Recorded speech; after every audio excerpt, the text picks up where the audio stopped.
It's time for MacBreak Weekly. Jason's here. Andy's here. Christina's here. We'll talk about the MacBook Neo. Turns out, sold a lot better than Apple expected. What's next for the Neo? We'll talk about Apple's AI glasses. Mark Gurman says they're on their way.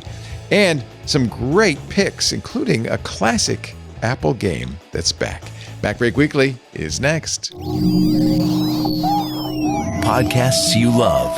From people you trust. This is Twit. This is MacBreak Weekly, episode 1020, recorded Tuesday, April 14th, 2026. AirPods for your face. It's time for MacBreak Weekly, the show we cover the latest Apple news. Apple news, of which there is very little. Hello, Christina Warren. How is it going back to work? It's been good. I mean, look, it's been a day and a half. So, did you have a cake? Did they give you a cake? They did not give me a cake. But no, everyone's been very, very sure, that's thrilled to see. Nice. Yeah, and I'm excited to be back. So, yay. Yay. And excited to be here. Yay, we're glad to have you. Sorry to keep you waiting. I had a little network snafu. I'll explain that in a bit because we've got very little news. Jason Snell is also here from sixcolors.com. It's a 3-hour-long show guaranteed now because you said we don't have much to talk about. We'll makes it longer. Challenge accepted. Yeah, it's good to be here. Networking comes for us all. Yeah. And Andrew Anatko. He doesn't have to worry about the network because he's using Civic Property. Exactly. It's nice to have 1 gigabyte up and down. That's more reliable than what I get at my house. Also nice not to have, now that the weather is really, really nice. It's like I can't, in the middle of the day, I'm wondering, it's Tuesday afternoon. Why are you tootling about in your muscle cars and your motorcycles? Shouldn't you be at work? Shouldn't you be at school? I saw that it was going to be 88. Is this possible? 88 degrees tomorrow in New York City? Is that possible? Is it that warm? Anything's possible. It was cold last week. It's very strange. The planet's in a death spiral. Okay, let's just accept that and move on. Let's talk Apple news. So there's some question about what's going on with the Neo. I guess either they didn't make enough or they made enough and everybody bought them and now they don't have any more because they're sold out. Well, yeah. They're still out there, but yeah, there are reports that Apple increased their build to like 10 million is one report, and that the idea was that they were anticipating whatever sales of 5 to 8 million, and it's going even better than Apple anticipated. But the real drama here is they're using a binned chip from an iPhone that was released in 2024, and one report said they're gonna run out, and it's unclear.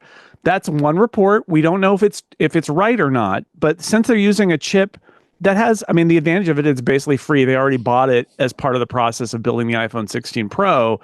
But what happens if they sell so many MacBook Neos? A good problem to have, right? That they run out of the chip that is required to make the MacBook Neo. And I think that's an interesting question of like, you could go back to Taiwan Semiconductor, but like that probably blows up your margins on the computer. It's a good question. There's also a story that sort of breathlessly reported this week that guess what? There's going to be a new MacBook Neo in the future made with the next generation A series processor, which is like, that's like saying that there's going to be an iPhone 18 after the iPhone 17. Right. It's obvious. The question is, are they going to have to like scramble to get it out sooner because they're going to run out of MacBook Neos? I just what a good problem to have, but also what a fascinating way, since you're a company with a single source chip provider, you are your own chip provider. If you run out of chips, what do you do? Yeah, Tim Culpin, who's used to be at Bloomberg, now he has his own newsletter, had a really good piece about it. Basically going into a lot of this, Stratechery was also talking a little bit about this, but his piece was basically explaining that the thing is, you can either it's a 3-nanometer chip, and capacity is already booked up absolutely solid. So Apple's going to, if Apple wants to make more of these, they're going to have to contact TSMC and make it rain for them to say, please let us skip the line and make us more 3-nanometer chips.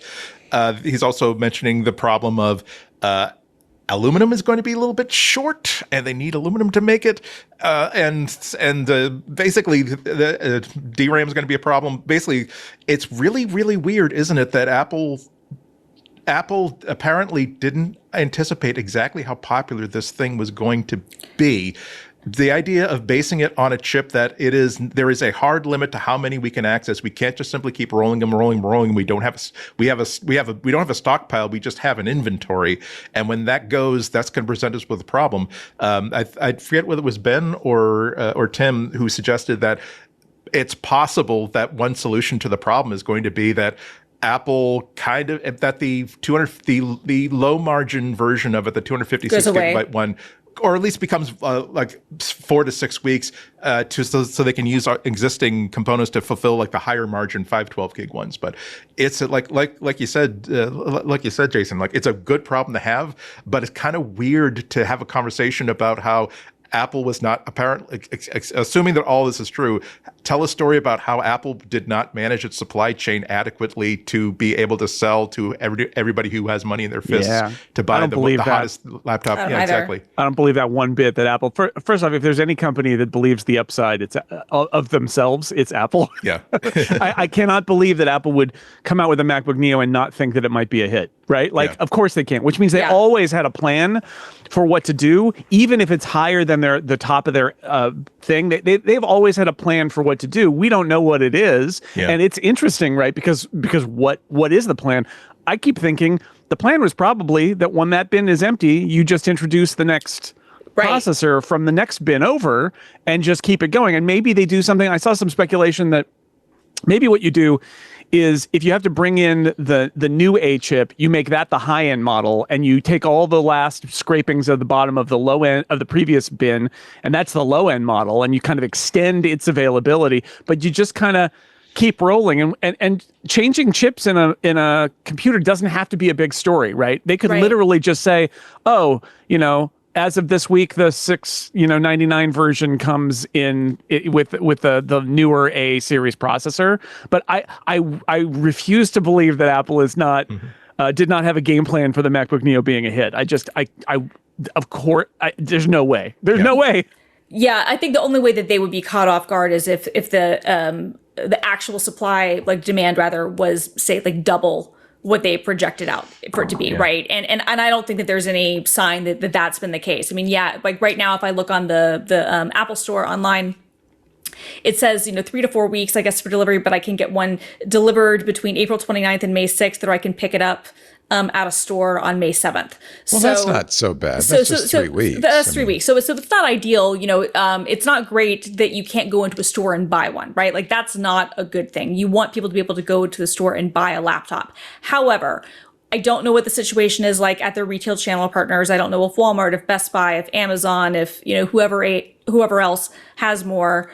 And like Jason, I have to think that they had some sort of plan for this, whether it was further cutting down other chips, whether it's, changing however they do their binning process. If it is a matter of having to change, what variants are available, maybe that's the case. What I do think this indicates, though, is that if these reports are accurate, beyond just what we see on the supply chain availability on their website right now, which could just be a blip for a lot of things. I mean, hey, have you guys heard it's kind of hard to get things out right now? They're kind of some broader geopolitical things happening that might make some of this a little bit more complicated. But I do think that if there's any truth in this being a bigger hit than they anticipated, then I would expect them for, say, next year to do several more runs of chips that they might not have anticipated doing otherwise, just so they can either have their bins, whether through software or otherwise, ready to go for the Neo in 2027. So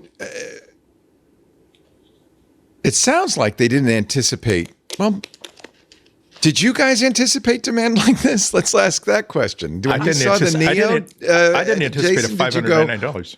It's always. I mean, look, I think everybody who was thinking about this product. I mean, we've been kind of talking about this product for 2 years now. Like, everybody has said this could be really big because it's putting Apple in a different place than it's been before. That's true. We've been saying that. You're right. And on the day, I think everybody had an expectation that, like, when you saw it and you saw the price, you thought this could be big and that this could be a really big hit product for Apple. Nobody really knew. We weren't surprised. Apple certainly wouldn't have been surprised. I don't think so. I mean, Apple knows. Look, if these are all binned iPhone chips, then Apple knows the finite number of these that they can make. Right? They knew that going in. That was always an issue. And so I'm sure they always had a contingency. And we just don't know what it is. And maybe their contingency has been fouled a little bit by what's been like, as Christina said, gesturing at all of this. Maybe so, but I don't know. I just keep coming back to the fact that they've got an A19 Pro chip in the bin from the iPhone 17. Like they could switch this. They could. And it doesn't have to be. And in fact, I would say I actually don't believe that you designed the MacBook Neo without thinking about how you want to, as easily and cheaply as possible, put whatever chip you want, the next A chip in there and the next A chip in there, so that you can do it almost like a slipstream update, where you're just like, we're just popping the new one in, and that'll be the $699 model now, and then when eventually there'll be another config that'll be the $599 when we run out. Like, the only question is timing, and if they get caught with their pants down a little bit, where they have like no Neos to sell for 4 months or whatever, that would be bad, right? That would be really bad. You can't. So kill how the momentum. soon before there's an announcement? Hey, good news! The Neo now has what would be the next chip? An A19. A19. They might not do a Pro though, right? Like, that would be the interesting thing. Like that. You get more RAM. That would be a big jump. Well, that would be a big jump, and that would be a thing that I think that would be difficult to kind of make an argument. Well, why are you going to turn off this RAM, especially with as valuable as RAM is right now? But what you could do is you could look at like the regular chip that's in the A19, or even in the so the one that's in the 17 or the 17E. You could look at that and you could go, okay, this is an 8 gig chip. This has similar kind of core count. Sure. We can swap this in. We can make sure that we are going to get the allowances and whatnot. You could do that because you're still producing those chips. And if you need to do more runs of that, you could, right? So I think that there are options there. I think the only thing I imagine that Apple might not have anticipated, and this I think would probably be similar for us, is like, I think all of us knew that this was going to be big. The timing on this was so good because in the rest of the industry, everything else is going up in price. All the other manufacturers are being squeezed by, the RAM stuff. Now, to be clear, how come Apple isn't? Well, they prepaid. This is what the trades have reported. The chip maker trades basically reported that Apple prepaid a year in advance, whereas most of the other manufacturers, Dell, HP, Lenovo, they buy by the quarter, which probably makes sense when you're doing the volumes those places are. You can get better spot pricing, except if there's going to be massive shortages. So Apple, by paying in advance, was able to lock in prices. Now, I don't know what that means for next year. How long does that last? Precisely. Right. But for right now, they're in a really good place. But that, I think, is the one thing that could have maybe, not to a point where I think it's a problem, but maybe could have made demand to be a little bit different, because it's one thing like price, $499 with the education discount was, I think, lower than all of us were expecting. Like, that was a best case scenario. And then it came out and we're going, oh my gosh, this is not what I ever expected to see from Apple. When you couple that with the fact that it's inconceivable.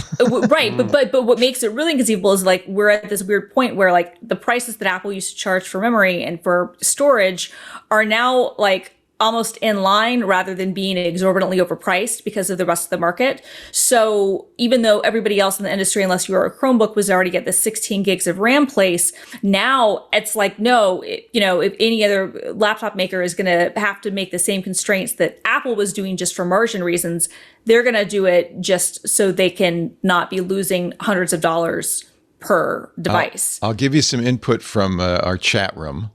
Andre, who's watching on YouTube, makes a good point. He said it'd be a real gut punch for people who bought the Neo if 3 months later they upgrade the chip for the same price. Here's the thing. I heard somebody say they'll never do it because they don't want to offend people who already bought the MacBook Neo. Oh, and it's please. like, are you kidding? No. Yeah. Like, no. In the end, in the end, depending on your bad timing or timing on a product, like it happens. You got a great computer for $599. This is just the way of the world. And if the alternative is not being able to sell that computer to other people, it's not an alternative. So yeah, I guess you might be bummed out a little bit, but like the computer you bought is still the computer. Right. They didn't. A man doesn't come to your house and like punch the screen when they release a new one, right? Right. I mean, it's one of those things that happens. I mean, look, remember when the iPhone came out and they lowered the price and they got rid of the 4 gig variant, right? Like 2 months after it came out, and after the outrage, they did give people, I think like an iTunes credit or something, like $100, like $100, right? But they cut the price $200 and got rid of the lower storage variant. Within like 60 or 70 days of it being out, like these things happen. The iPad 4 came out, I think 10 months after the iPad 3, maybe 7 months. It might have been less than that. But it was a very short period of time. Because I was somebody who bought the Retina iPad 3, which was not a good iPad. No, it was a bad one. And then the Lightning version comes out a few months later, and I'm like, okay, but did I not buy an iPad again? No, of course I did. I was just like, well, this was unfortunate. This happened. So I mean, we can all acknowledge the bad feelings of people who are in that state, but like if you're a business, like you're worried about who's going to buy your next one, not who bought the last one, and not losing momentum. That's why, like, I don't think that this is likely, because I feel like they must have had another trapdoor. But like, if the story is they got desperate and they did need to pay TSMC to fab some more of these, which I really doubt, but like, that would probably kill their margin on it. That said, if your only choice is temporarily killing your margin, but allowing your hit product to continue to be sold and available, or taking your hit product and stopping all momentum, I'd probably pay the hit on my margin in order to keep the products flowing, right? Because this is a hit product. No, I think you'd have to keep it. I think you'd have to keep production. As long as you're still making money, right? Money's money, right? I mean, even if you're losing money, and I don't think they would be, you're Apple, you have to look at this on like a pendulum, and you go, we have enough of this that we can absorb any loss if that were to be the case. And I don't think that would be. I think their margins are probably well over 40% on this product. But secondarily, this would be a limited time thing, because where they save money on this product is not just using the bin chip, although that's part of it, is that they're using, I think Jason, you pointed out, like basically the keyboard feels like it's the older Magic keyboard that they used to sell, right? Like with the, a trackpad element. The screens are screens that they probably had laying around, right? The aluminum is recycled. And so these are, and they're designing these similar to the E-series phones, at least this is my opinion, kind of trying to read tea leaves, where they will be able to use the same, exact, it will be a drop-in for years and years to come. So they've already amortized, whatever. They've already played out how much they're going to be making off of this. And so the idea is that the longer these go on, the more the margins will go up. The chip is the one kind of piece in flux. So if even you had to say, okay, well, for 6 months, we have to take a little bit of a hit on margin on this product, okay. For however many years, you're going to be making it in hand over foot. Scooter X in our Discord chat, our club Twitch chat, says that his local Costco has the Indigo 512 for $10 off list, $6.89. That's up in Sacramento area. If you want to rush in. I saw them at Costco too. I think sorry, go ahead, Andy. You haven't talked about this yet. Well, I was going to say is this. So we're talking about a lot of moves here. And remember that the Apple's next quarterly call is the end of this month, and there's already a lot of if this becomes a louder sort of problems discussion, I think a lot of shareholder questions, a lot of analyst questions are going to be, well, how are you managing supply? Also, how are you what's your profit margin? Can you afford to weather this storm? And if not, how are you going to basically make up to this? Because shareholders do not like to know that, by the way, we believe that Apple had a plan, but they're going to want to know how much money are you making off of these $599 laptops, and should we have expected you to charge $100 more just to make sure that there is some extra margin compared to everything else that you do? Is this a pivot towards Apple moving away from the model of we're going to make premium products that are at a very, very high margin? Are you pivoting away from that to we want to get market share now? So we can grow the market for Macs by basically reversing that and taking less money per unit and risking not sabotaging sales of the MacBook Air, but diverting some people away from a very high margin item to a lower margin item? There's going to be a lot of really pointed questions, I think, in a couple of weeks about this exact subject. So what color should I buy again? I'm just Citrus. checking. Indigo. Indigo? Really? Yeah, I think that's not the lemon yellow. By the way, it looks so much lemonier than your than pictures. it does in person. I know. Yeah, I'm looking at the Apple Store. If it looked like that, I think that would be the one to get. The first Neo I saw in the wild, I saw from, it was a citrus, and I saw it from like 40 feet away. Yeah. You do, yeah. Well, that could be a good thing or a bad thing. It is announcing, hey, over here's a Neo. Well, no. What you're announcing is that, hey, well, someone has. Oh, wow, no, it's the $599. So I can get the silver one, which obviously no one wants right now. I was going to say the silver one is available now, and it's interesting on Costco's website, and at least in my area, I can get any of them delivered except for the Indigo 256 base model. The Indigo 256 base model is back ordered for 2 weeks. So Jason, your favorite color is indigo? I think that's I think that's my favorite. Preferred. How about you? I think Christina has the best taste, however. I mean, I like the blush, but I have to say, I like the blush. I wish it were a little bit pinker, a little more saturated, but yeah, I do feel like that indigo is actually like a really nice balance between like having, well, I'm not even gonna say classier, but like you can tell that it's a unique color, right. But it's also not like, if that citrus were really as yellow as it appears on the website, I would love it. But when I saw it in person, I was like, ugh. This looks like the color of my Magic Keyboard on my iPad, actually. Looks a lot like the Magic Keyboard on my iPad. Almost identical, too. Well, you know what? You have to really admire Apple for their ability to do some recycling, right? This is smart. The Studio Display is the same thing. It's basically, hey, we got these chips. What can we do with it? I know they've always wanted to make an inexpensive Mac, and this is a perfect use. Speaking of recycling, I'd like to talk about our sponsor for this segment. You know, Apple has leftover A19 chips. What do you have? You have leftover food scraps. You know, I mean, it's like I go in the refrigerator, and yeah, that chicken I bought 3 weeks ago probably shouldn't be eating that. But do you want to throw it in the trash? It feels terrible. I was really happy when our local garbage collection company said, "Oh, we'll do composting now." And you know, I'd done composting when I was a kid because we had a garden. But that's a horrible solution also, because what do you do with it? It starts to really get pungent. I want to show you what we have been doing with our food scraps, and I think it's the fantasticest thing ever. We bought a mill about, let's see, I got it in November. Look at this. We have diverted 356 pounds of food scraps. Oh, look, my UPS is coming. That would have landed in landfills, because that's where else were we going to put it? And we now put it in our mill. This is so, Lisa and I are in love with this thing. Food waste feels like a huge kind of impossible problem. Most of it happens at home, right? Well, I mean, the stuff that does happen at home, we can do something about. I can't help the restaurants, but, and by the way, lately, I used to be Clean Plate Club, but lately I've been really encouraging myself to stop eating when I'm full, which means there's often stuff left over. And I always felt guilty about that. No more. I've got a mill. The mill is the odorless, effortless, fully automated food recycler. And you could put almost anything in there. Potato peels. Yeah, the app is great because it says what you can put in there. And I was like, avocado pits? Yes. Chicken bones? Yes. Dairy? Yes. The mill takes almost anything. We have it right there in our kitchen. It's a beautiful objet d'art.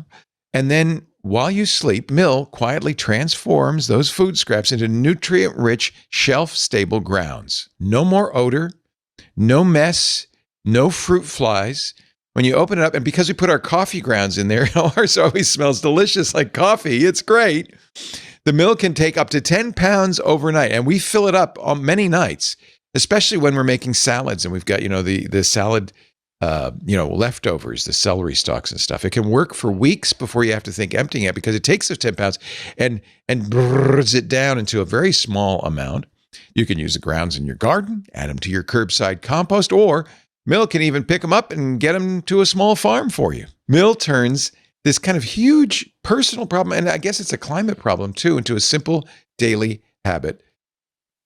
They say in the copy you can actually stick with. It's not a question of sticking with it. This is just where the food waste goes. It goes in our mill. It's actually right there, just like that picture against the center, that center thing in our kitchen. It's great. The Mill app tracks how much food you're keeping. You saw 360 plus pounds for us since November.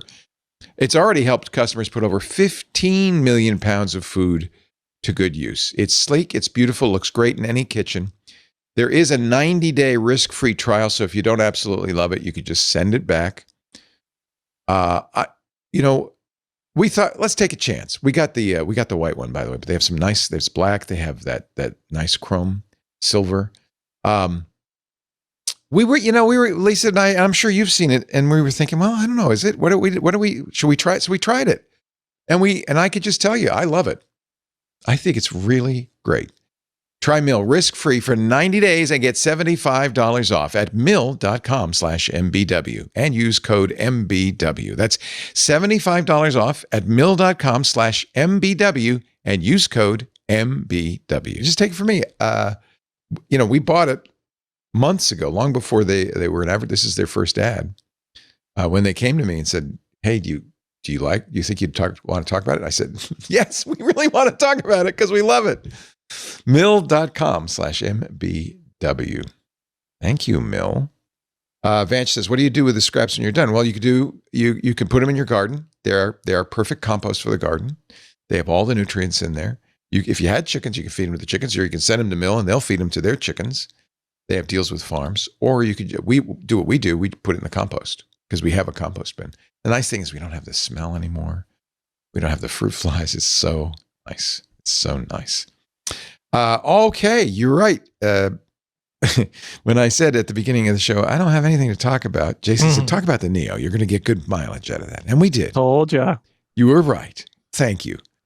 To button that up, I'll just say I think the most likely scenario is that they just bring forward their plans to slide in the new chip and they find a way to make it work. And everybody's got these sort of rules that they built up about what Apple does. And it's like, well, Apple's not going to put out another model the same year that they put out that. It's like, if they've got to, they will. And again, another model is a very, people who pay attention to computers way of thinking about it.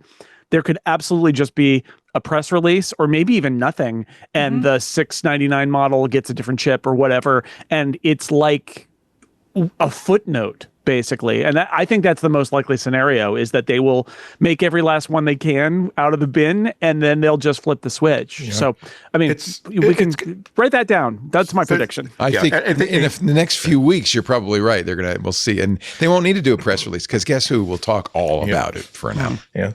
And just to button it up, I mean, I think a lot of options are going to be attractive to Apple because this is around the time of year when people are buying laptops for their kids to go back to school, college or high school. And also the great thing about the Neo is that it basically puts the Apple hook into kids young and makes them into like foundational Mac users, so that the next time they need a new laptop, they're going to ask for the high margin ones. So I could definitely imagine Apple doing things that 5 years ago we said, no, Apple doesn't do that. Apple doesn't like trade away like profits for they protect that 35%, 40% margins to the death. Like, I think they could do a lot of things if it means that the Neo becomes not just something that, oh, well, gosh, a couple times a year they burn off unused chip inventory by putting these cheap laptops. Is no, foundationally, this is a $599 laptop that is fast enough and built really, really well and competitive, and it will always be part of the lineup. It's strategic. Another smart thing that they might be doing, since they are thinking ahead, is I wonder if they're looking at the size of their bin of the chips that they're still manufacturing and saying, let's make some more, right? Like literally, let's make more. And you're thinking like, well, that's going to increase the expense. It does. But I think one of the key things to think about when you're thinking about the MacBook Neo is that they get away with this. Like Christina was talking about the costs and the increased costs. One of the reasons they get away with the MacBook Neo and a lot of the competitors struggle is they're dealing with iPhone volumes. Like Correct. All of the parts that they're using, the chips, so much of what they're doing is like extra stuff left over from the iPhone. And like, Yeah, building a bunch of custom computer chips for a run of computers is it's a different calculation than building millions of chips for iPhones and then just sweeping the excess into a laptop. And that's what their game they're playing is. So that gives them a lot of advantage just on volume, that the volume of the iPhone is so huge. And I know it's a joke, make it up on volume, but they are kind of making it up on volume here. But so that's a thing that they could do as part of this process is if they're caught flat-footed now and they're really mad about it, one thing they could do is say, let's make some more of the current iPhone chip than we really need. Exactly. Because we could put it in the MacBook Neo if we have to. Maybe. All right.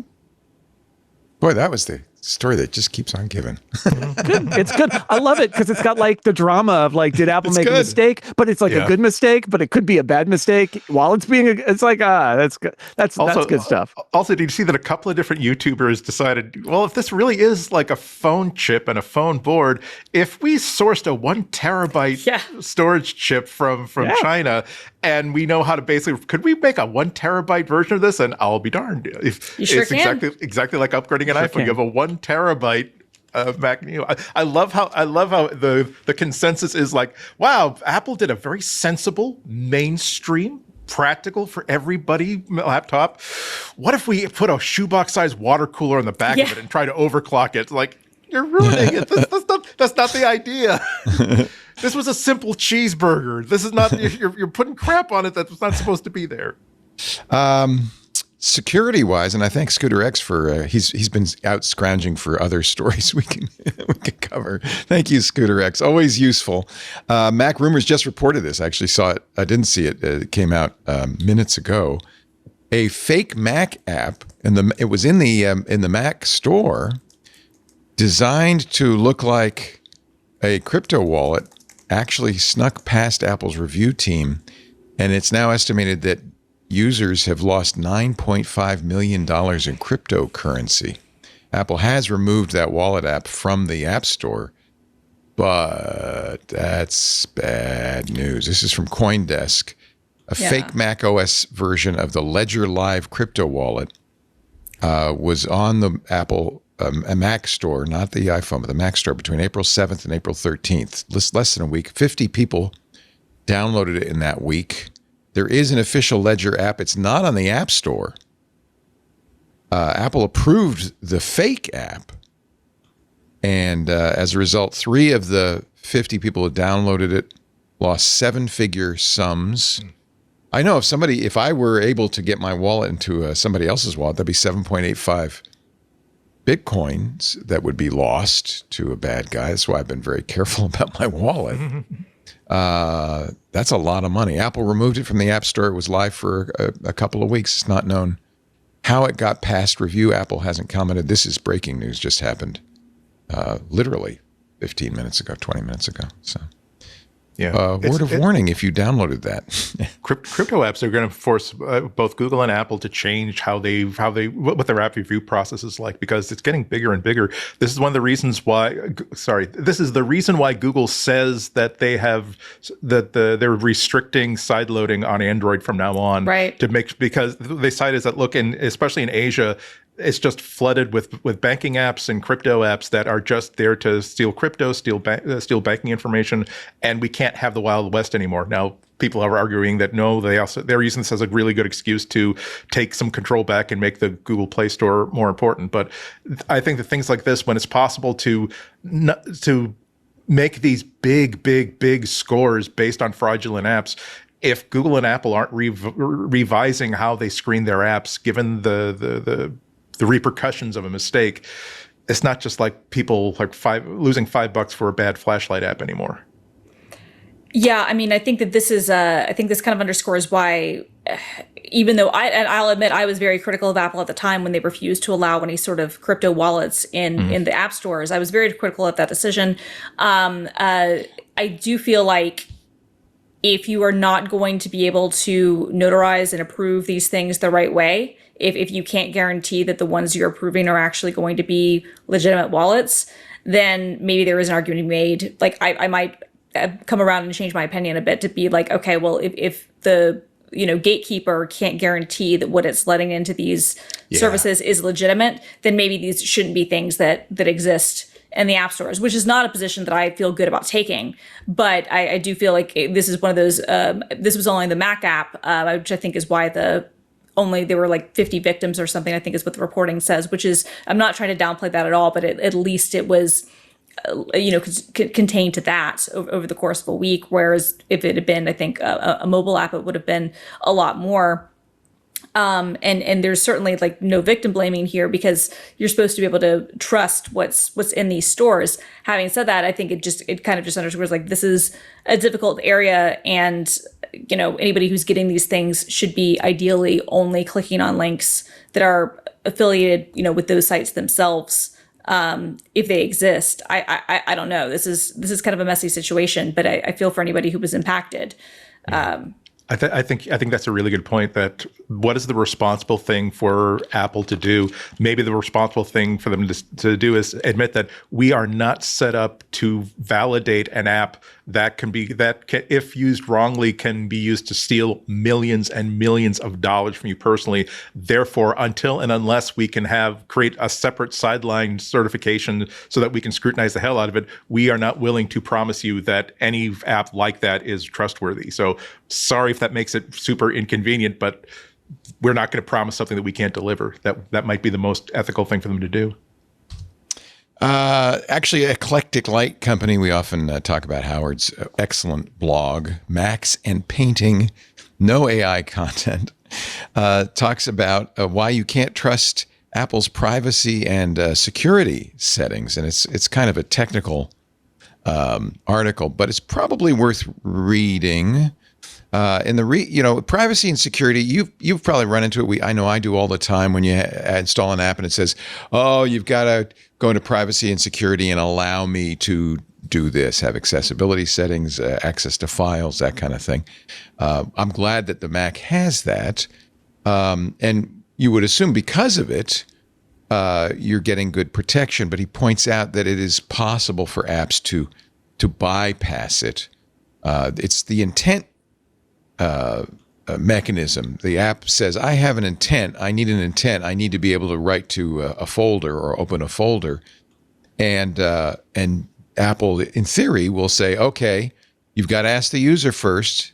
The app won't be able to do it until they ask the user. But he's written a little app called Incent that you can use to kind of see how it's possible for apps to kind of bypass that security setting. So, this might be worth reading if you're absolutely worried about security. He says Incent is notarized. It's an ordinary notarized app. It doesn't run in a sandbox. It doesn't pull any clever tricks. System integrity protection does block some of its operations, but not all. And it can get around some of the intent security. His conclusion, access restrictions shown in privacy and security settings, specifically those to protected locations and files and folders, aren't an accurate or trustworthy reflection of those that are actually applied. It's possible for an app to have unrestricted access to one or more protected folders while it's listing in files and folders showing it being blocked, or for there to be no entry at all. Mm-hmm. Okay. I don't know if that's how the Bitcoin wallet app got around Apple's protections. Probably people, assuming that it was a legitimate wallet, said, yeah, you can access my Bitcoin wallet. Sure. I mean, how else would you do it? And that's when your troubles began. Take one more break here. As we go on, we've got the weekly Mark Gurman report. And he actually has some interesting things to say about glasses this week, so we can talk about those. You're watching MacBreak Weekly with Andy and Akko. I almost said Alex Lindsay.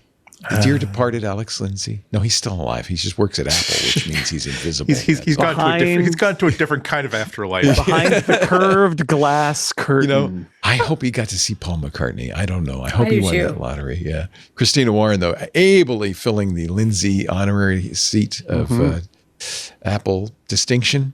Also here, Jason Snell from sixcolors.com. Our show this hour brought to you by Zocdoc. Life can feel a little bit. There's another product I use. I like being able to talk about products I actually use. Life can feel a little like a puzzle. You're constantly trying to fit all the pieces together. You know, we're busy. We've got our careers, our passions, and often, and sad to say, what takes a back seat? Your health care. It's a lot, I know, especially in this day and age, but finding healthcare should not be the trickiest piece to fit into everything else going on. And I think it's especially true of us guys, you know, rub dirt on it. I'm going to be fine. Yeah, my back's been killing me for 6 weeks. It's okay. Zocdoc, you know, we had Jammer B for years was limping around the studio. And he really needed a hip replacement. When he finally got it, he was so happy. Right? Am I right, John? He's in the chat right now. But it's the kind of thing you go, no, I'm going to be fine. Zocdoc can solve this by at least getting one of the friction points out of there, making it easy to find and book an appointment. You owe it to yourself to take care of yourself. Zocdoc is a free app and website that helps you find and book high-quality in-network doctors so you can find someone you love. We're talking about booking in-network appointments with more than, and get this, 150,000 providers across all 50 states. Whether you're looking for, and it's not just MDs, dermatology, yes, but also dentistry, primary care, yes, but also eye care, psychotherapy, or 200 plus specialties, in fact, offered on Zocdoc. Chiropractic, so you can easily search by specialty. You can even search by symptom, which is great, and build the care team that's right for you. If you want to see your doctor in person, fine. If you prefer a video visit, fine. You can narrow it down, right? And here's the thing I love the best. The verified patient reviews, thousands of them. So you really get a sense of who your doctor's going to be. You know, some doctors, they want to give you every option, and some people want that. Sometimes, though, you just say, just tell me the thing to do, doc. I can't weigh all the options. Maybe you want that kind of doctor. Maybe you want one with a great bedside manner. Maybe you want one who's to the point. You get to choose, and you can read those reviews, and it'll help you narrow it down. You will feel confident that you're going to get a doctor you know you'll love. When you're ready, when you find the one you love, you see their real-time availability. You can click right on the Zocdoc site to book instantly. No more phone tag, no waiting around. And I have to tell you, my experience has been appointments made through Zocdoc happen quickly, typically within just 24 to 72 hours of booking, sometimes even same-day appointments. I've been using this for my in-laws, for my mom. It's fantastic. Stop putting off those doctor appointments. Go to Zocdoc.com/MacBreak to find and instantly book a doctor you love today. That's ZocDoc.com/MacBreak. That's Zocdoc.com/MacBreak.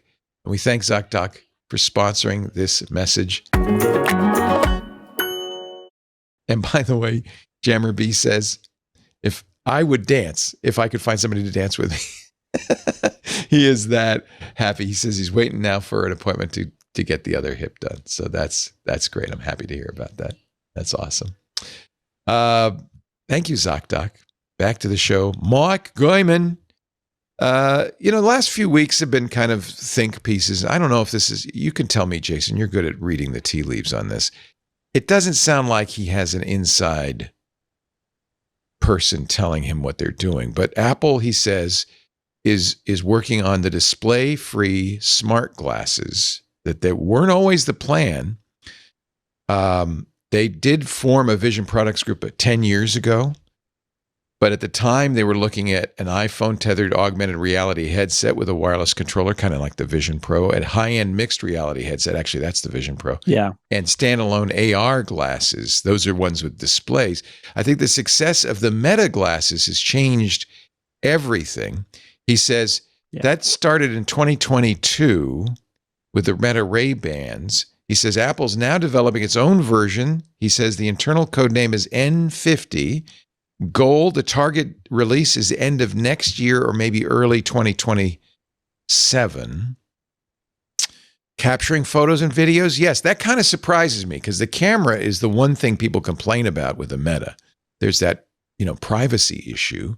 Syncing with a smartphone for editing and sharing, the Metas do that, and obviously iPhone is perfect for that. Handling phone calls, Meta can do that. But the problem is Meta doesn't have a phone. Yeah, I feel like the best way of thinking about this product is it's kind of like AirPods that you wear on your face 100%. instead of in your ears. And so it's connected to your iPhone, and they're gonna part of what Gurman says is, they'll be able to do really nice integration with iOS, and I feel like the EU immediately cranks up its engine of like, why are you building this thing?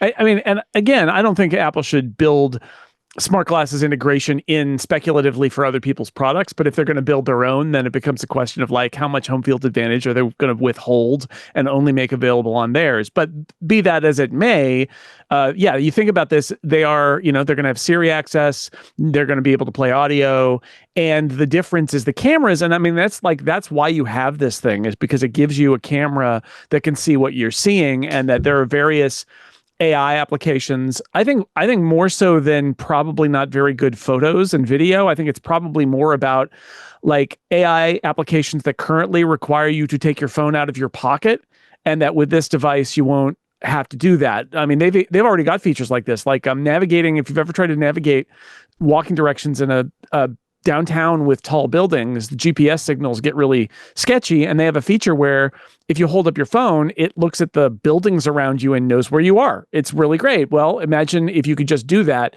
walking with these glasses. That's one example. Visual intelligence is another example. I don't know how practical that all is, but I think that's what they're thinking involving this product. So yeah, I mean, we'll see where it goes, but I think that they decided that more lightweight after doing the Vision Pro, I think they decided that more lightweight products are probably a place that they should experiment and iterate, and that's what they're looking at here. And then he says they're looking for something kind of iconic in terms of. I think it's in terms of the camera. He says there's going to be kind of like an oval camera housing.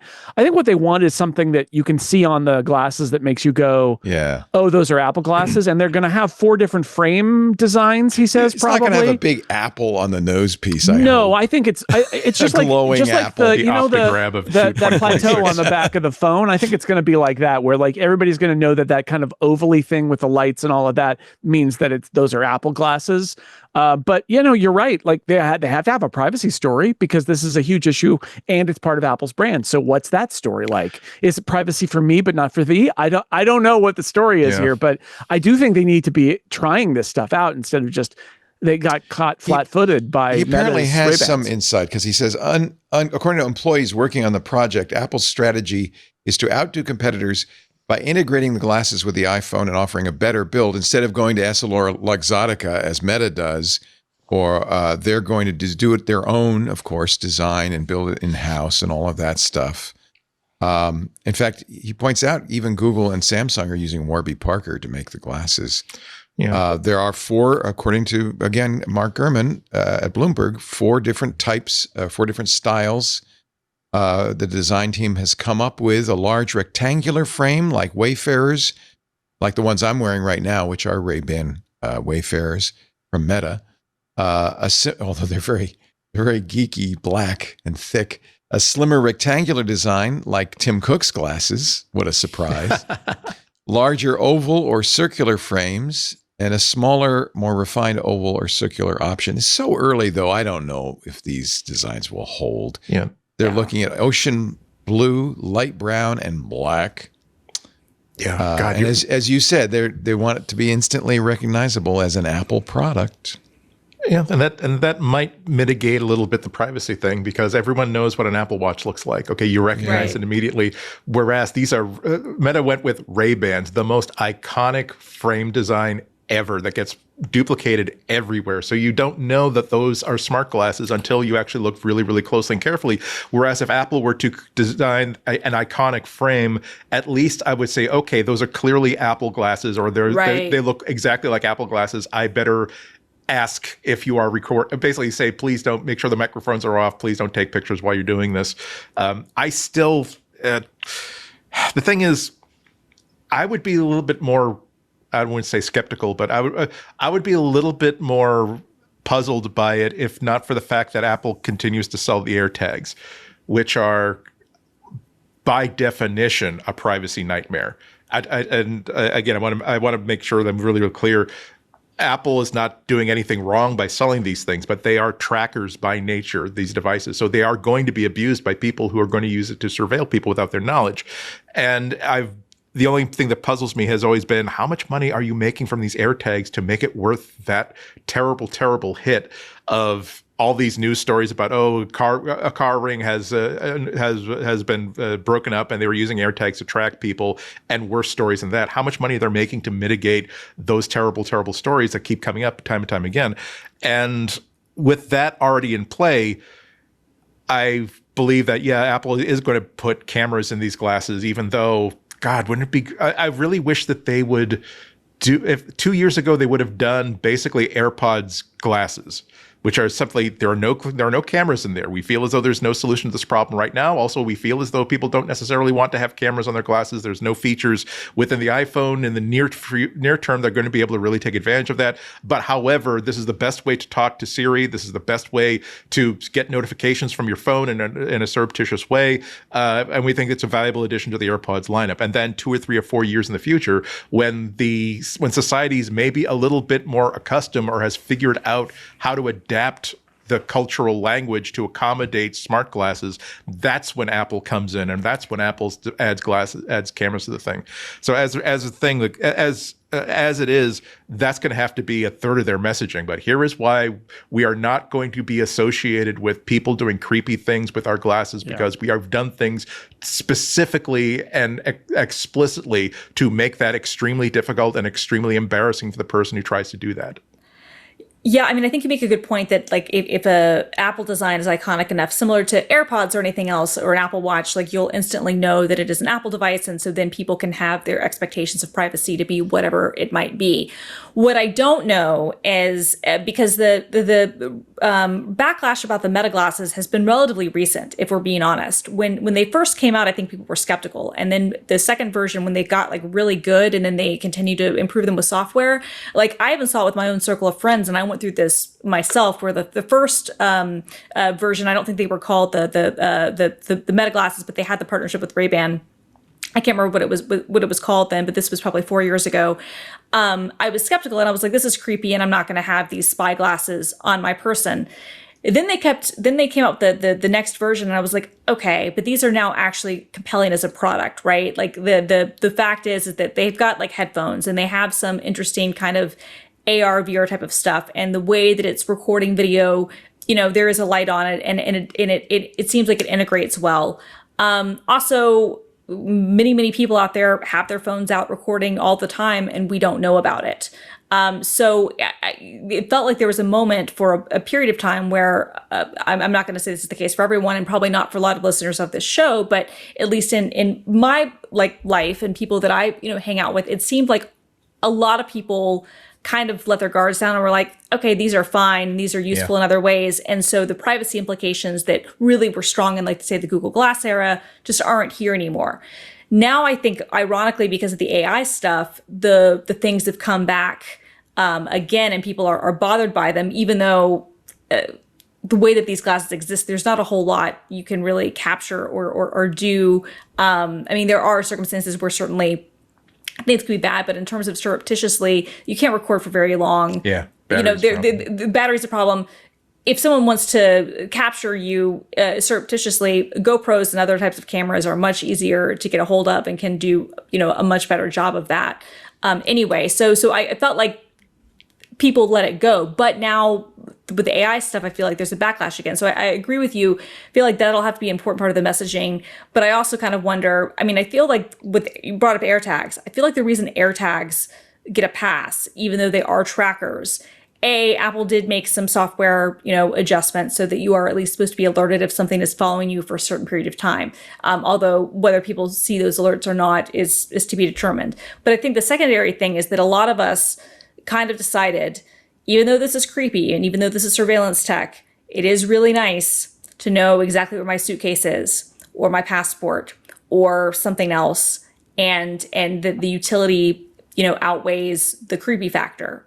And I think that's going to be ultimately the thing that will determine any of these products, whether it's from Apple or anyone else, if it's successful, is does the creepiness factor, is it outweighed by actual utility? And I don't know if there's actual enough utility. I think the price works really well for the Meta Ray-Ban glasses right now. I think the higher end ones, it doesn't.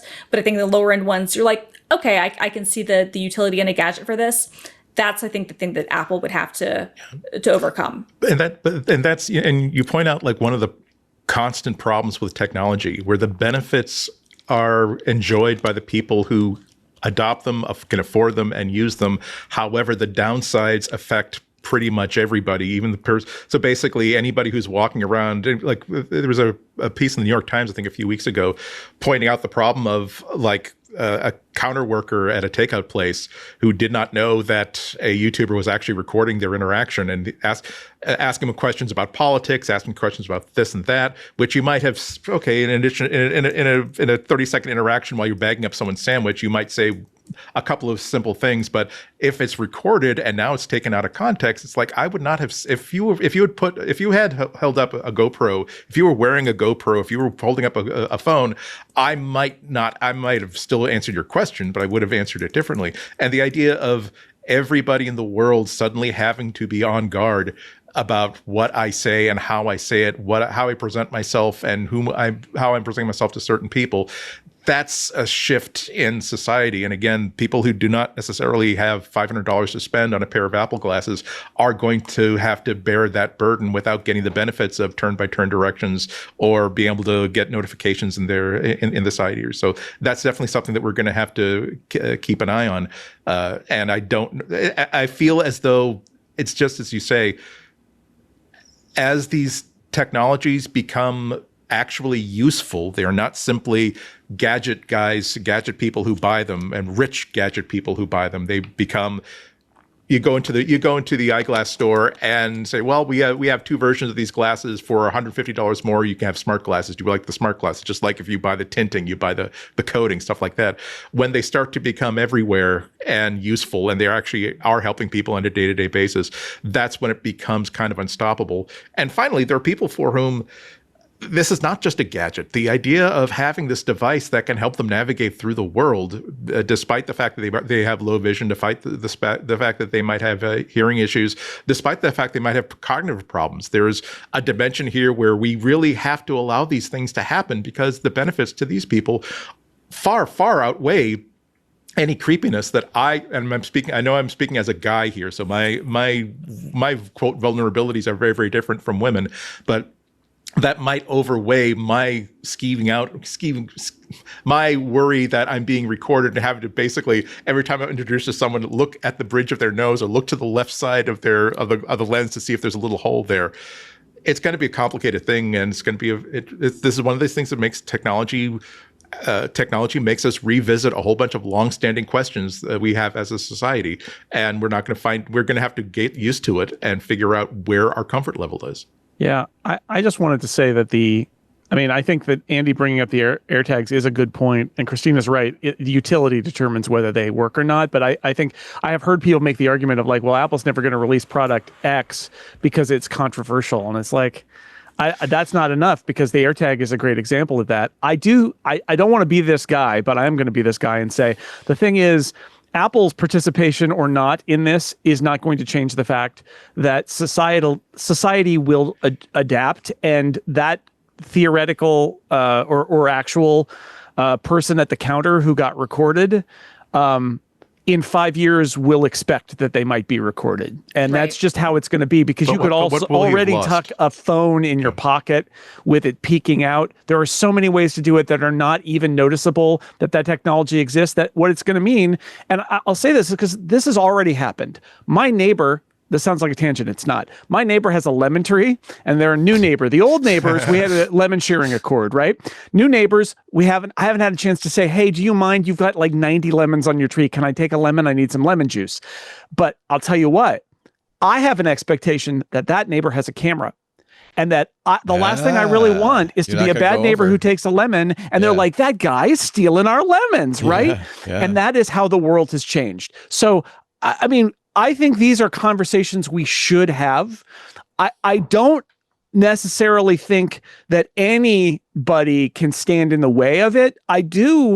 Here's why I'm encouraged about Apple doing this is Apple is also going to have these conversations because they've made privacy and security such a part of their brand. They're the ones who are blitting a green dot into the MacBook Neo screen that's part of a secure exclave so that you can't rig the camera to go on without you seeing a dot, right? I would imagine that these glasses will have something similar where they're going to make it really hard or impossible for somebody to sort of like disable the thing that says that you're recording an image. Yes. And they may have some very specific rules about where those images go. And maybe they aren't going on your camera roll. I mean, we don't know. I'm encouraged by that because at least if you've got some major vendors that are making these products and they're thinking about these issues and they're being criticized when they don't, like with the AirTags, when they don't live up to it, and Apple and Google were both criticized about tracking technology, that it at least puts some constraint on what happens. But I just am a believer that we already live in a world where everybody has to expect that somebody could be recording them on audio or video or taking their picture. And 20 years ago, that wasn't the case, but I think it is the case now, and I think it's going to be the case from now on, and that's why I didn't want to steal a lemon from my neighbor's tree. That's fine. I agree. I agree with you. I agree with all the points you made. I just want to add that one of the thing that that I keep coming back to when I think about the AirTags is that what if Apple just simply said, you know what, that's a great product. I'm glad they exist. I'm glad that Tile is making them.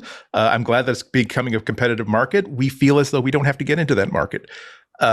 They could have made that choice. And I'm not making a decision here about what they could or what they should or should not have done.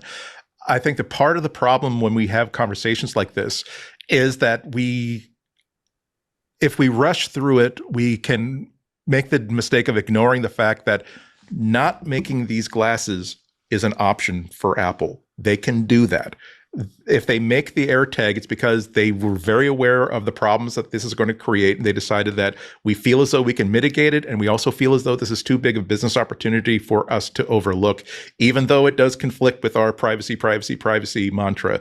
We feel as though the opportunity is too great for us to overlook it. And again, you can approve of that. You can disapprove of that. But let's not ignore the fact that they had the option of saying, you know what, this isn't for us. We're glad that Tile exists. We're going to leave this as an opportunity for Motorola and Samsung and other people. But we're happy to leave this money on the table. And with the glasses, that they do have the option of saying that, what if we were to hold back for 3 or 4 years until we figure out where the guardrails are within society for there. And then rather than inflicting this product upon society and saying, what are you going to do about this? You're going to have to deal with it. Simply saying that we decided to hang back and figure out how people are going to use this, how it affects people in the public, and how we can make the most polite, the most courteous, the most thoughtful version of this technology. That is also an option that's available to them. So let's just honestly, that's I all. I wouldn't if I were them, because the Meta glasses are out there. They're selling fairly well. I don't know. I think 10 million units last time I saw. Again, I'm just saying it's an option. People love them, and I think Apple could today make a better device already. Oh, by and definition. Then, of course, the next question, I mean, easily, and just the fact that it would be an Apple product instead of a Meta product by itself, if it were identical in functionality. The lack of the Meta logo is a feature in itself. Yeah, that's number one. The industry. Number two, it's going to also come down to, right now, the Meta AI is okay, not great. A lot of this is going to come down to how well Apple delivers on Siri and AI. That's a big one. Now, the other point in Gurman's piece on Sunday was that John Giandrea is nearing the end of his rest and vest period. On April 15th, a chunk of stuff vests, and Gurman says, you're going to hear that Giandrea is now left the building. He's rested, he's vested, he's done, he's got his money. He says he doesn't think Giandrea is going to go on to another company, but just going to take some time, to enjoy his money. And I think that's fine. Mm-hmm. Giandrea, you may remember, came from Google, very heralded move about 8 years ago, to save Apple AI. Not only didn't save it, buried it. Now the question is if moving to Gemini will save it. And there's a very good article, I thought, I think a very thoughtful piece It's actually a blog piece.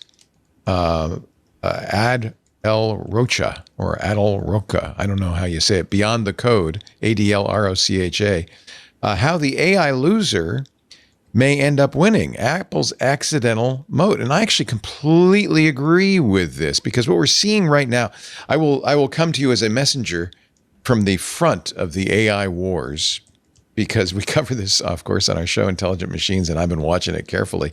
Anthropic and OpenAI are now spending billions of dollars a minute competing with one another, trying to produce, the winner before it's all over, before they run out of money. It's become very clear, and this actually affects the issue of RAM availability, of hard drive, all of the supply shortages we've seen. It's become very clear, in my opinion, and I don't think I'm alone in this, that scaling does matter.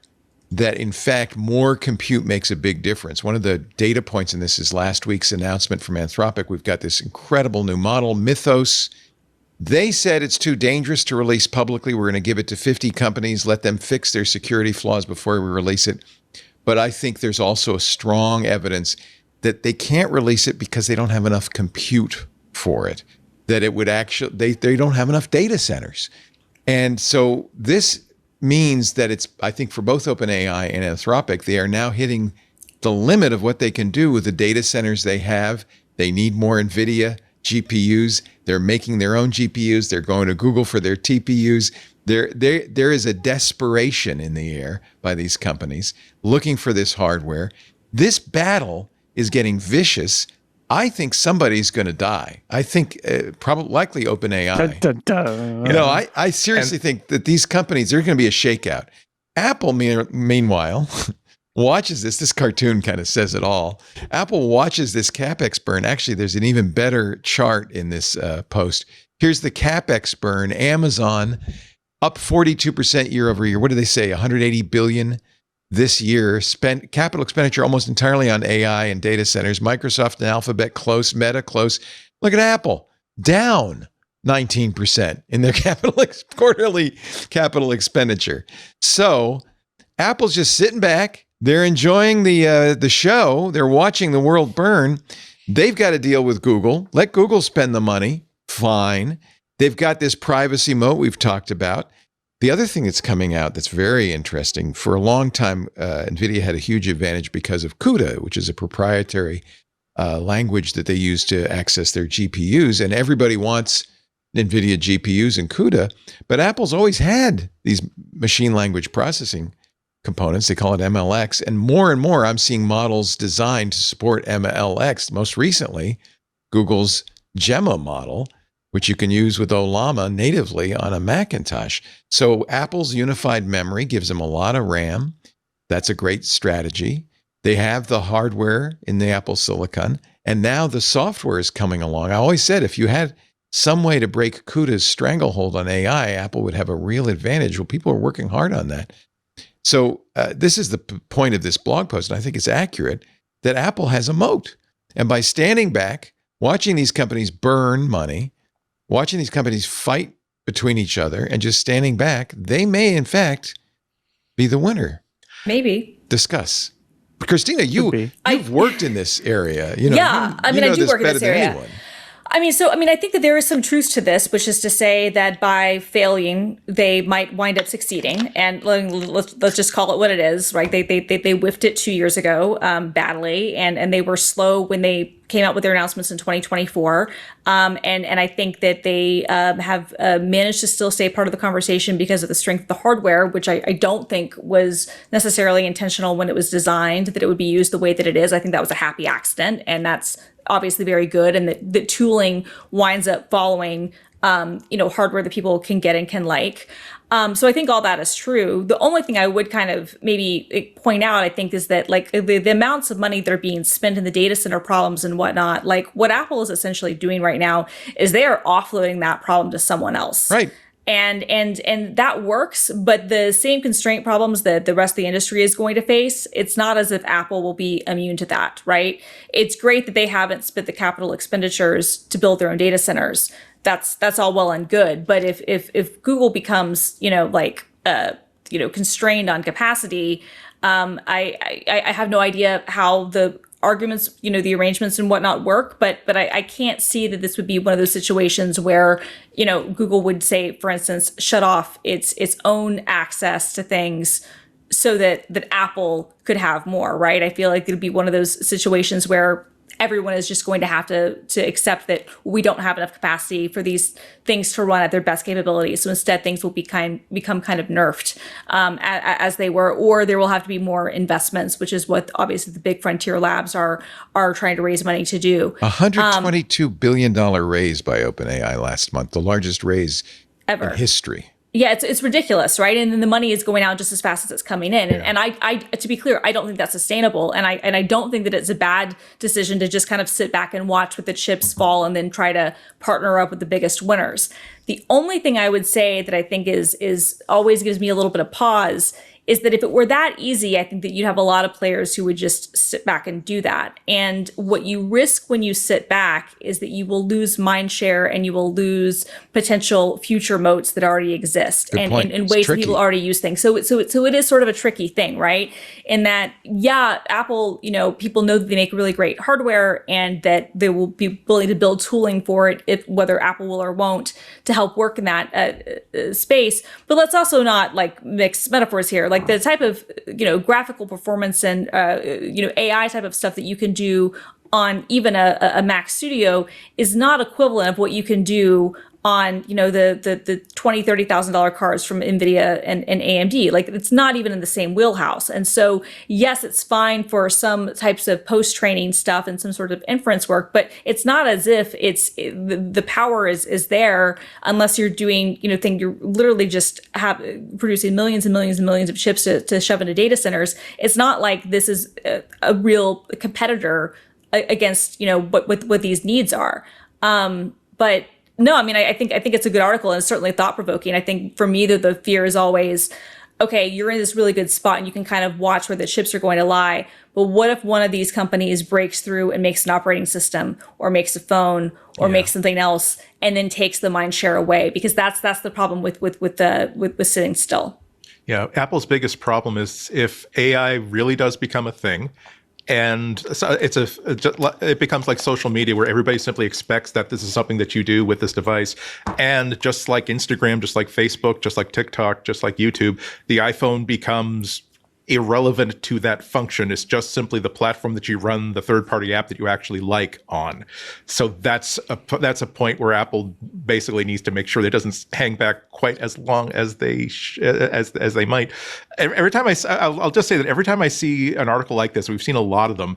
It's like, yeah, that's good. That's good. That's an advantage again because Apple has never been in the position where they can make money by having huge servers and huge amounts of compute. Whereas that is why Amazon AWS exists. That's why Google exists. They can make serious bank here because anything that involves having a big bank of computers, they can charge a lot. They can find a lot of customers for it. That's fine. But when I see these articles that sometimes are headlined that, hey, well, Apple's in the catbird seat. Apple's pursuing the right plans. Like, I feel like it's like that the famous people who like didn't get the wake up call and they failed to board the Titanic that morning. It's like that wasn't your plan. It worked out great. I mean, thank God that like things are working out okay. But just let's not make sure we give like for Apple credit for being extremely wily by putting $10 billion into like an electric car instead of investing in AI. This is why I think Christina's disclaimer at the beginning is the most important thing that we've said so far, which is, let's be clear, they tried and failed, right? Yeah. Although I would argue that maybe their failures, the roots of their failures is that they were trying to be something they weren't. Like Apple is not a cloud infrastructure company, and that's kind of what was required here in a way. But I will say, yeah, they may get away with it, and that's how we should look at this. This is like playing poker, and you have a chance to win, but you're disadvantaged. That's where they are. It's like if your opponent ends up drawing the right cards, you can't win, and that's true. I think I like the scenario though, as Leo said. I mean, Leo dramatically said, "Someone's going to die." Someone will live. Like, Someone I think will die. The idea that there's so much money being spent right now, and it can't all be a good investment, right? Like Right. Yeah. somebody's gonna be disadvantaged or overinvest. And some numbers that I looked up while we were talking, which is last quarter, Apple ended the quarter with $145 billion in cash and marketable securities. Now, they have a capital return program. They do a stock buyback. By the end of the quarter, their net cash was $54 billion. But I am reminded that one of the things that Apple has as an advantage, sitting here on the sideline watching this happen, is an enormous cash machine. The cash flow of Apple is enormous. And if there is a moment of weakness anywhere where something teeters or starts to crash, Apple can basically swoop in and say, for like, we talked about that OpenAI spend of $100 billion or whatever. It's like Apple could do that with cash if it wanted to. And it hasn't done anything like that before, but that puts it in a position where unless everybody else succeeds and they all take their balls and go home and Apple is left sitting thinking, oh no, the music stopped and we don't have a chair to sit down on. We're here all by ourselves. Unless that happens, it seems almost impossible.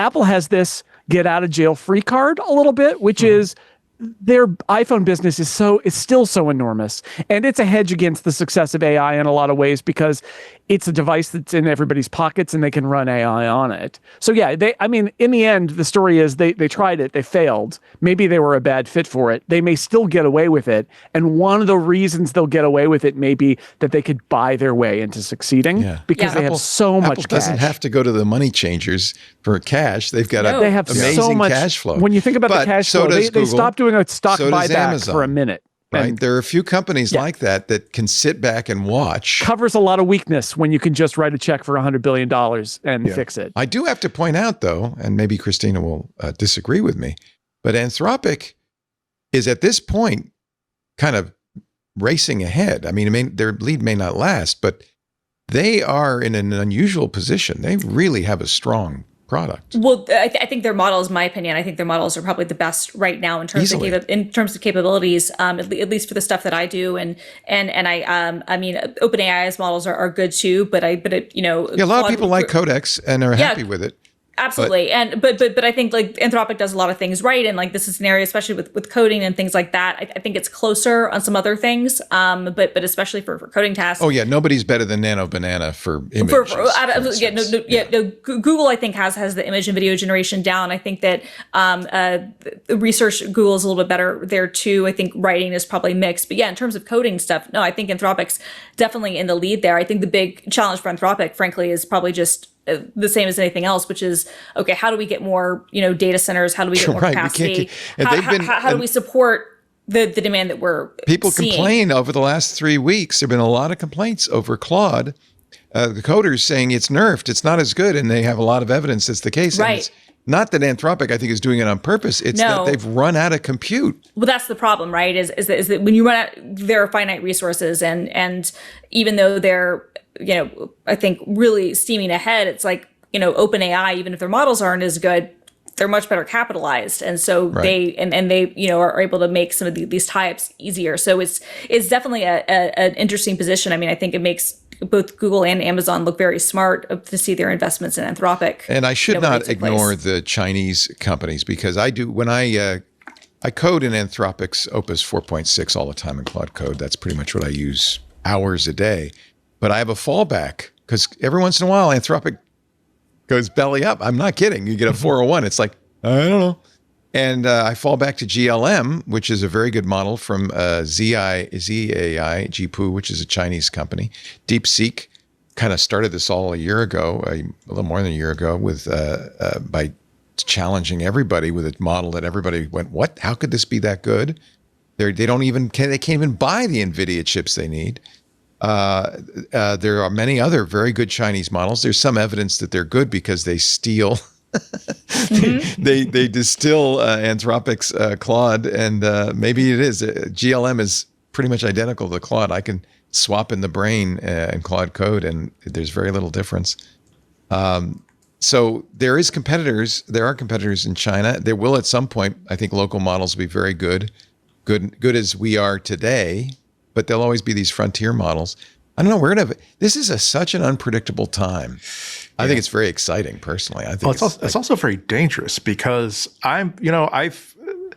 every company has ideals and ethics so long as there's money in the bank.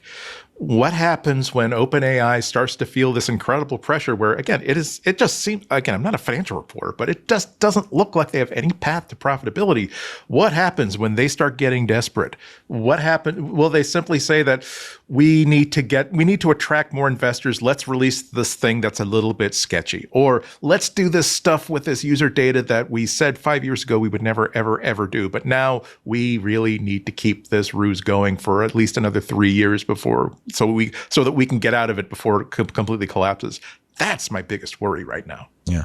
I have to say, I've been, Amazon came out with this new A-Word Plus on its Echo devices. And at first it was really annoying. It's gotten better and better. It's interesting. Amazon is not, as though we don't talk about them a lot, they are still kind of working on it.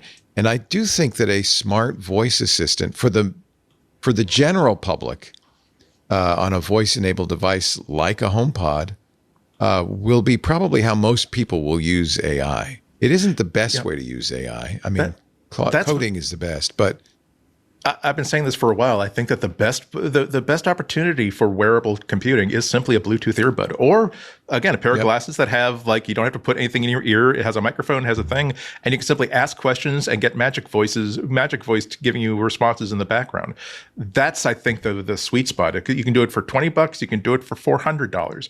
And by making these models better, these assistants better, more agentic, more useful, that's when people are going to start to simply by default, by putting this thing in your ear, walking around, because it's when you've got a geolocated navigation app and it says, oh, by the way, you're almost at the building where you've got your meeting. Look for the Sbarro. There should be like sort of an orange roof next to the building. That's the building you want to go to.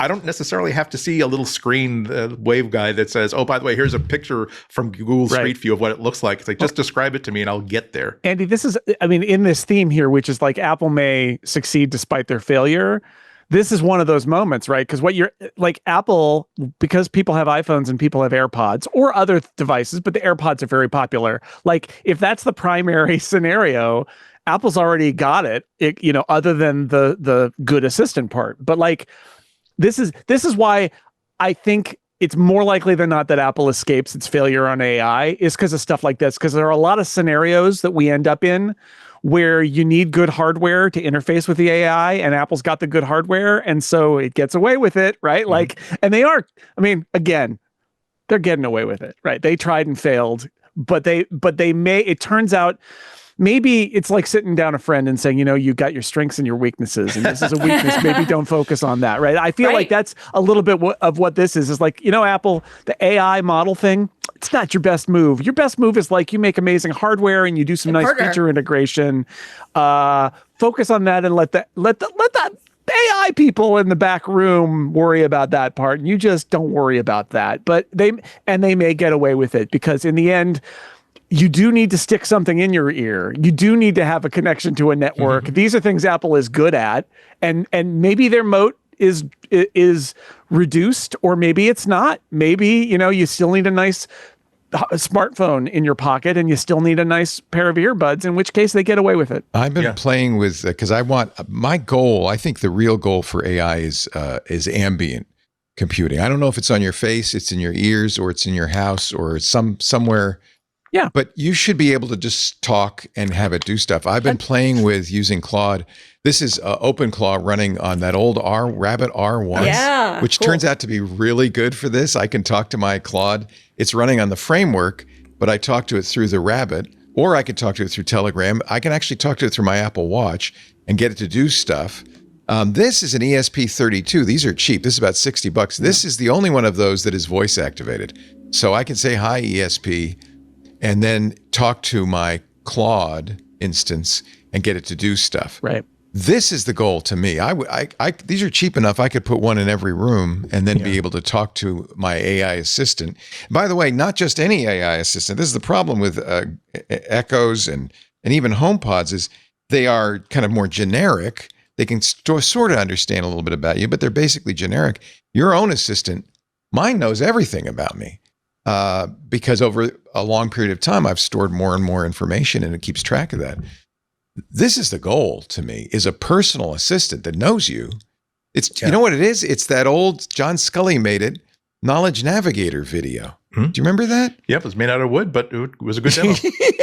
With the little AI in a bow tie. He says, you have a 3 a.m. appointment, and your mom is calling. Apple's We're first foldable. really close to that. Who better to make that than Apple? Yeah, and it just, 15 minutes ago, I said that one of the possible dangers for Apple is that AI becomes really, really ubiquitous, and now the iPhone is just simply the carrier for the AI. That could be a problem if it means that basically, hey, why don't you buy a Pixel phone? Why don't you buy a Samsung phone? Why don't you buy a $250 Motorola phone? But it could work the other way around, which Apple is simply saying, you know what, you knock yourself out. Spend hundreds of billions of dollars developing this AI. We will make a platform that will simply works great with whatever AI you want to use it with. We will include the APIs so that developers at Google, developers at Anthropic, whatever, can do the agentic stuff within our rules and and safely on our platform. But we're not necessarily going to say that when you finally come to Apple Intelligence, you have to leave behind this assistant that knows that you've been talking to for 4 or 5 years and knows all your rhythms, knows all of your pronouns, knows all of your nouns, knows everything about you, and you have to start once again, all over again with a brand new assistant, brand new intern fresh from college who doesn't even know how to make coffee yet. But if Apple simply says, guess what? Take your Claude and take your Open Claude, take your whatever it is. We will. How about you use it through a beautiful pair of glasses or a beautiful phone? We will let you do that. We don't care. We just want your hardware money. Through your Vision Pro. We're going to do the Vision Pro segment just a little bit. No. Jason, the only one who has one in the family, says no. No, what must we? Hey, Jason, at least you're getting some use out of it every week now. No. You're watching MacBreak Weekly. Jason Snell, the naysayer. That's your new title, the naysayer. Oh, no. Oh, no. Oh, no, Mr. Bill. Andy Anako and Christina Warren, we're so glad you're here. And now, it's time for the Vision Pro segment. What do you see? What do you know? It's time to talk the Vision Pro. By the way, I'm still wearing my Meta Ray-Bans for no apparent reason. I guess I can take them off now. Vision Pro, there's not a lot, but there's something. Blackmagic's camera for Vision Pro content is now available widely. Now we really need Alex here, right? Yeah, It's only $30,000, guys. Only $30K. Such a deal. I'm going to make a... Yep. Yeah, it's an amazing piece of technology, and I think Alex would tell you that 30K is entirely in line with what this piece of technology is, right? To be clear, nothing. To be clear, this is actually very inexpensive for something like this. Yeah. I bought a camera from Alex that he had purchased for hundreds of thousands of dollars from Lucas. The problem is they depreciate very quickly. I don't think I spent more than a few thousand on it. When I was at Apple Park with Alex for the same immersive video day that they did, and then they hired him, so that was the end of him. But they didn't take me. I escaped. Did they come over? Did you notice there was a moment where some guys in black jackets came over to him and said, "Can we talk?" to you?" It was very much like I was there, and I turned around, and Alex was there, and I was like, "Oh, Alex is here," and I thought, "Of course he is." But anyway, while I was there, I got to talk to some people from Blackmagic, and I know I've said this on the show before, but just to reiterate, they thought that they would sell like a handful of these, right? And this is one of those, we're talking about the MacBook Neo, where they did not anticipate the demand. And it turns out that there are a lot of people out there who really want to shoot immersive video, and they want to. Vision Pro is the place where you can do that right now, but I think they are all feeling like in the long term, having 3D immersive video is going to be a format that people are going to experience. Maybe you'll experience it in something like Cosm, which is kind of like a mini version of the Sphere. Maybe it will be on a headset in 5 or 10 years, but these are filmmakers who think like, this is going to be a format that's going to be really interesting. I want to get up to speed on it now. And so Blackmagic was kind of taken aback. Like they were happy to build it because Apple was like, we're hand building all this stuff. You got to help us here. But they didn't anticipate the demand. So now this means that it's gone beyond the kind of like, yeah, I can get you one, right, kind of thing, to the, yes, it is a product you can buy. But I think that was an interesting data point, that Blackmagic was itself surprised that there was a market for this $30,000 immersive camera, but there is. And so that's great news for the Vision Pro, right? Yeah, and then they're also making the live version of this that they're using for the Lakers games that will probably go to other sporting events as well. And it is good for the Vision Pro because, I mean, the Vision Pro's price makes it, pretty much impossible for this sort of thing. But if there's a thing Vision Pro does really well, it's this. It's immersive video. It's the most impressive thing the Vision Pro does. So perhaps getting more content is at least a way forward for the platform eventually. Also in the Vision Pro segment, this is just another app. It's on the App Store. The space between. I just thought it was really a cool use of the Vision Pro. It's a father and son photography exhibit, Coffee and Sons. So the father who says, I fell in love with photography the day my son was born 5 years ago. From the moment he could hold a camera, I've been sharing that passion with him. So what they're doing is a gallery, and you zoom into the photograph, and now you get this kind of Vision Pro environment that is, you can walk through. That's the photograph. They call it this. I think this is just to me, this is the kind of innovative stuff that makes this platform make sense. Not just let's do 3D versions of what we already have, but a unique way to do it. It's a spatial photography exhibit. It's free in the App Store for Vision Pro. I just thought I'd mention it just because I think this is, to me, this is kind of neat. This is inspiring. I have a Vision Pro item to put on the table that is not on our list. And it's more like a promise for next week. But I do now have with me in my hand right now the Logitech Muse, which is the spatial pencil for Vision Pro that Logitech made. So it is a full spatial aware stylus. Purple crayon. And you can paint the world, man. I haven't used it yet. This is my promise, is that I will use this thing. I'm making a promise now, so this will force me to do it. I will use this thing and report back next week. But what is it for? How does it work? I don't know. We'll find out together. But anyway, I do have the Logitech Muse now. And that, ladies and gentlemen, is your Vision Pro segment. Now you see, now you know, we're done talking the Vision Pro. Jason and his giant crayon. One last story Andy brought to the table just broke today. We'd heard rumors about it. You remember that Apple did satellite phone with a company called Globalstar. They actually put a bunch of money, billions, into Globalstar's satellite network. Yeah, they own 20% of them, I think. Yeah, they use it for the sat phone stuff. Well, Amazon has just announced it's going to buy Globalstar. Amazon has its own kind of Starlink. They call it LEO, low Earth orbit satellites. They're rolling out. Delta announced they're going to use Amazon LEOs in some of their planes, but they don't have enough satellites. And unlike SpaceX, they don't have the capability to just launch, every week. So they decided, well, we'll buy Globalstar so we get access to their low Earth orbit satellite network. Yeah, $12 billion. The official Amazon press release has quotes from Apple to assure. Basically, yes, Apple and Amazon have an agreement to continue the services. Not just services. And I think that the wording, of course, is really, really precise. Not just continue it, but also we're collaborating on future stuff. So it's not as though congratulations, Apple. As soon as this contract is over with, you thought that this was going to be forever thing, but no, in 18 months you're going to have to find a new dance partner. So that was the biggest. The Financial Times broke this story last week, and they were saying that was one of the hangups of this deal, that they didn't know. Basically, they had to make Apple really, really happy and really, really confident this is going to work out for them. They're not going to have a problem with they're not going to have any problems with the FCC, because the FCC has basically said no, we're very, very gung ho on this deal, so that's going to go through very, very nicely.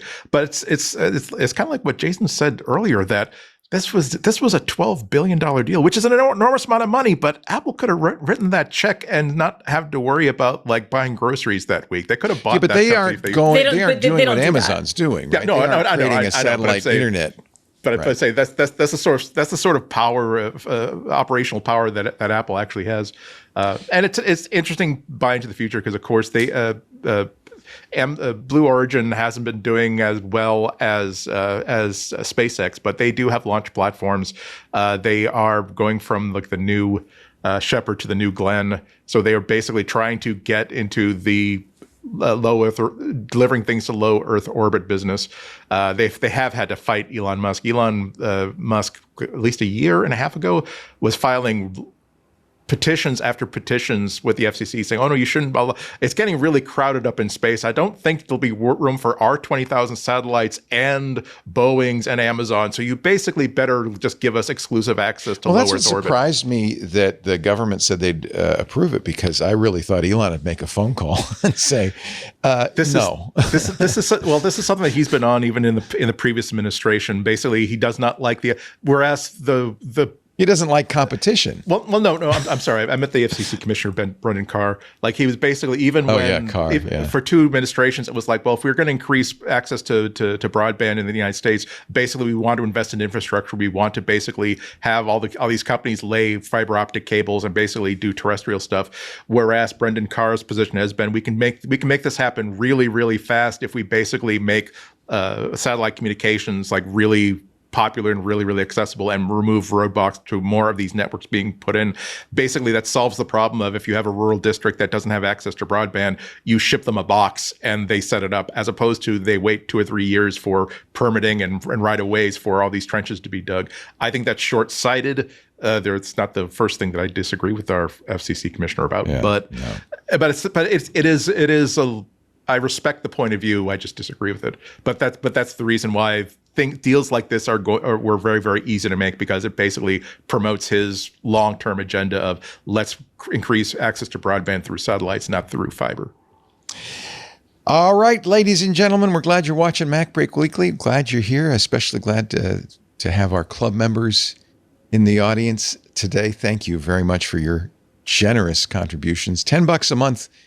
Join the club. You get ad-free versions of all the show. You get shows. You get access to the Club Twit Discord, which is a really fun place to hang out with super smart people who have access to animated GIFs galore. And if that doesn't float your boat, you should also know that by joining the club, you are supporting, in fact, all the programming we do here at Twit. The club is a very important part of our ongoing operations. More than a third of our operating expenses now paid for by club members. Thank you, club members. And I think that that's going to increase. We don't want to cut back on shows. We really don't. We'd like to keep doing what we're doing. We've tightened the belt as much as we reasonably can. No more belt tightening, but it's going to take you. If you like the programming and you want to hear it and you want it to continue, twit.tv/clubtwit. Enough said. Now, pick of the week time, ladies and gentlemen. I'll kick things off real quickly with this is an example, I think, of vibe coding and how vibe coding is going to start replacing the commercial apps we buy, we use. People are writing their own versions. They're posting them on that little thing Christina might know about it called GitHub. Yeah. This is, and you almost always can tell if it's a vibe coded because it'll be MIT licensed. Often the vibe coding will say, made by Leo Laporte and Claude Code. My stuff all says that, just because I don't want to hide it. But you can turn that off. But when you see the MIT license, which means basically do what you want. Anything you want. So there is one. This is from Momin Basil. I think that might be a Swiss poison. It is a free replacement for Clean My Mac. It's a free open source Mac cleaner written in native Swift UI, which is nice. Yes, AI is pretty good at doing this. You can install it with Homebrew. It's called PureMac, and you can see what it does. I don't use Clean My Mac. I don't know if I need this, but I did look at some of the things it deletes, and it probably is something I should be doing. System caches logs. Not all of the logs are automatically rotated as they should be. Temporary app data empties the trash bins. Downloaded email attachments could be. They don't have to be deleted. Big files older than a year can be deleted. Again, you get the choice. Lots of good stuff. The Homebrew cache, which can get quite big. So this is nice. Free, open source, no telemetry, nothing. It doesn't have an app uninstaller, and it doesn't have a malware scanner, both of which I think are fine. So if you're interested, you'll find it on GitHub. You could search for PureMac, PureMac, on the Momen Basel repo. By the way, one of the issues I think with a lot of these vibe-coded projects is people immediately fork them. And so I always try to get it from the original poster because you don't know what's going to happen when it gets forked. There are 84 forks of this already. 1,500 GitHub stars. That's always a good way that's a good signal. If you have a lot of stars, that means people are using it and like it. From MOMENBASEL on GitHub. Christina Warren, your pick of the week. Yes. Okay. So I had two, but I think I'm going to actually talk about one of them more, but I will just as a quick You can have shout two. out. We allow that. Okay. All right. So the first one is DaVinci Resolve is really coming after Adobe, and they released a photo app that is. This was interesting to me. Yeah, I think this is really interesting. You've already been able to basically do this where you've been able to kind of edit photos in DaVinci Resolve if you kind of did it as stills, and now they've just kind of made it a separate app. Because it's a video editor. It's a video editor, yeah. And but if you use those features, like, you could take a still frame and you could do a lot of the same things with color grading and other stuff that you would otherwise do in Photoshop. And now they've just made it their own app. And because we just talked about Blackmagic, they make their money on cameras. They can sell their software for very reasonable prices. The free version lets you do a ton. And if you spend, I think it's $295 to get the studio suite. No subscribe. Yeah. No subscribe, lasts forever, it brings you into the ecosystem, which of course then encourages more people to spend money for their cameras and make plugins and do all kinds of other things for them. So I think it's interesting. It imports directly from Lightroom as well as Apple Photos. And it also imports the tags, the ratings, the favorites, and the keywords. This is a shot across the bow to Adobe. It really is. I mean, to be clear, you can still do a whole lot more with Photoshop than you could with something like this. But the fact that if you have your video editor and you have other things, I mean, all they really need is kind of a vector kind of, tool. And they really have, a strong it has tethering package. It has a lot of stuff that pro photographers I was going to say, for pro photographers, I think this is great. And so that's the first one. I think I haven't really had a chance to look at it much. It came out yesterday. I did download it, but I haven't done more than just open it. But I think that's impressive. But the one that I wanted to mention, John Gruber put this on Daring Fireball this morning, and I thought this was great. Similar to what you were kind of talking about people kind of, using AI to either create new apps or alternatives. In this case, it was a developer who created the app Glider, which was a classic Mac game from the 80s, and then he released a Glider Classic, kind of a revamped version of that in the early 2010s. But he hasn't updated it in 14 years. Something with the Retina screen broke, and he had to remove it from the App Store. Well, he used Claude to basically just say, okay, fix this for me. It did. And now it's back in the App Store. And I think that is actually fantastic. This is amazing. So is it the original developer that did it? It's the original developer, yeah. That's awesome. So he used Claude to fix it. He used Claude to fix, kind of his rewrite that he did 15 years ago. And now it's true to the game. Back in the App Store. So I think that's amazing. This is the original Flappy Bird. It is the original Flappy Bird. It's been 11 years between releases. So basically, he just asked Claude, why doesn't it work? How can I fix this to make it up to modern standards? And it was able, which is, I feel like that's some of the undersold things about AI coding assistants I heard this from a friend of mine who's a professional app developer who said they don't use Claude to do code, but they have a lot of old code in their app, and they'll literally paste in the code and say, what was I doing here? Because it's not commented or anything. And Claude is like, oh, that's what this does. And he's like, yeah, that's great. It's really good at reading this, code. where it's just, he's not developing Glider all the time and thinking about it and up to date on all the latest. But he can point Claude at the Glider code and say, okay, what is broken here on modern OSs that I need to fix, and have it come in and go, oh yeah, you got to do this and you got to do that.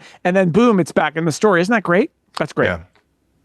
John Calhoun, good job, especially John. pleased that it was the author who actually did this, as opposed to someone who said, me too. "Hey, I remember Glider. I spent the afternoon vibe coding a version of it." Well, if you have the source code, Claude's really good at at reading source code. Absolutely. In fact, it's one of my projects. We have a sales system that was written years ago by a guy who left and has not maintained it, and it's never been great. And Lisa's got a lot of features she'd like to add.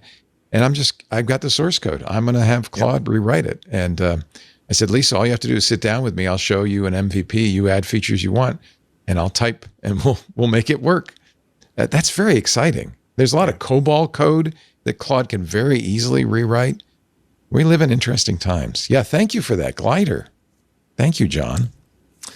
Doesn't say by John Calhoun and Claude, though. I just have to point out Claude's not getting credit on this one. Andy Anatko, pick of the week. Apparently, Google thought that, gee, too many people are using WhisperFlow and other really cool AI dictation apps. We should do one of them ourselves or figure it out. So they have one, and you can enjoy it until, of course, they cancel the whole thing and you can't use it anymore. It's called an experiment. I love this. Google AI Edge Eloquent. And the name of the app is actually Eloquent. Google AI Edge is simply the framework or the technology they're using to build it. Google AI Edge is their models and their frameworks for doing on-device AI, but it's a really good little app. It works basically the way that a dictation It's more app than should work. dictation, though. That's what's cool about it. Exactly. Right? So basically, they're forced in its easiest mode. Basically, you can just hit the microphone button and just keep talking. Anything would be better than Siri. Its dictation is so awful. And I tested it out on a 40-minute interview with Stephen Sondheim. And it did a really good, and if you want a word-for-word transcription, it does a really good word-for-word transcription without any hallucinations. But the big deal is that it basically uses the AI to basically figure out. It can remove pauses and and also things as complicated as what we really need to talk about right now is the failure the failure of the construction. Oh wait, no, we talked about that yesterday. And so basically all of that will not appear in the transcript because the person basically said, yeah, forget about that. I didn't want to say that. And they're not giving instructions to the transcription either. Just simply as it's taking notes, it's basically scratching out something that's no longer relevant. I like it because there are four different settings for it. Where as it's going on, as soon as you hit pause, it basically fixes everything up. You can actually go for word literal translation, keep in all the ums, keep in all the pauses if you want. You can basically ask it to polish, which means that, again, get rid of the ums and stuff like that. You can make it give me not word for word, but a long version, give me a short version, or just give me bullet points, which is why people are using WhisperFlow, because it's just simply, I don't think I would want anybody to, understand a 45-minute lecture or a 45-minute meeting based on a 8 bullet point summary. However, that said, if you're trying to figure out, do I need to pay more attention to the transcript of this meeting, what was said? Okay, great. I need to actually, I have a summary of what worked there. The other good things about it is that it works completely on device if you want. If you flip a switch, it will connect to the cloud, and it will use the Gemini models. If you are using it offline, it will use the on-device Gemma models, which are not quite as good. One of the things that I kind of experimented with was I had it do the literal word-for-word transcription, got that text, and then compared the bullet point summary that the app generated with what Gemini Pro would generate if I pasted it into the web app. And of course, the full Gemini Pro, there's a lot more nuance to it. It wasn't that much longer, but you understood the context and the color of what Sondheim was saying in response to questions. So take that with a grain of salt. Like I said, it's not a Google Labs thing, but it is called an experiment. So maybe it's something where they're trying to get data on how people would use such an app, and based on that, either move forward by adding a new app to the Google suite, or simply saying, great, thanks for the data. We understand how to compete with this product now. One of the things I like about this is you don't have to have your Google account to use it. But if you do log into your Google account, it'll look at your Gmail and add to your dictionary from your sent emails. So if you say things that aren't in the dictionary, it will be smart enough to add those. That's a nice feature. I don't use Gmail. Otherwise, I would care. It was very agile because, of course, like in this Sondheim interview, he's using like the names of people, he's using like the names of theaters, and mostly it was getting them perfectly right. So it's not just simply going phonetically like some other models do or seem to do. It really is doing an intelligent appreciation of here's what was said and here's what was probably meant. And again, mostly I was concerned about, is there going to be stuff in here that was absolutely never said, or is it going to get something completely wrong? And since then, I've tried it on a couple of different things, and I haven't been able to spot anything that was actually a mistranscription. I wish they'd put this out for the Mac. Maybe. I wish they put it out for Android for help. Yeah, I was going to say that's the interesting thing is that because it came out last week and, funny, and we didn't have a chance to talk about it, but I thought that was interesting that even within like the labs team or whoever put this out at Google, that they put this out on an iPhone. Only thing I can guess is that if they put it on Android, they would probably have to limit it to very specific devices. Whereas on iPhone, they can probably say, okay, we can download enough space and we know that there will be enough guaranteed processing power to run the local model. That's the only thing I can think. That's a very good It's interesting that they did mention an Android version, like in the original App Store posting, and until like they got follow-ups from reporters saying, oh, so when's that Android version came up? And then they simply deleted that mention from the App Store listing.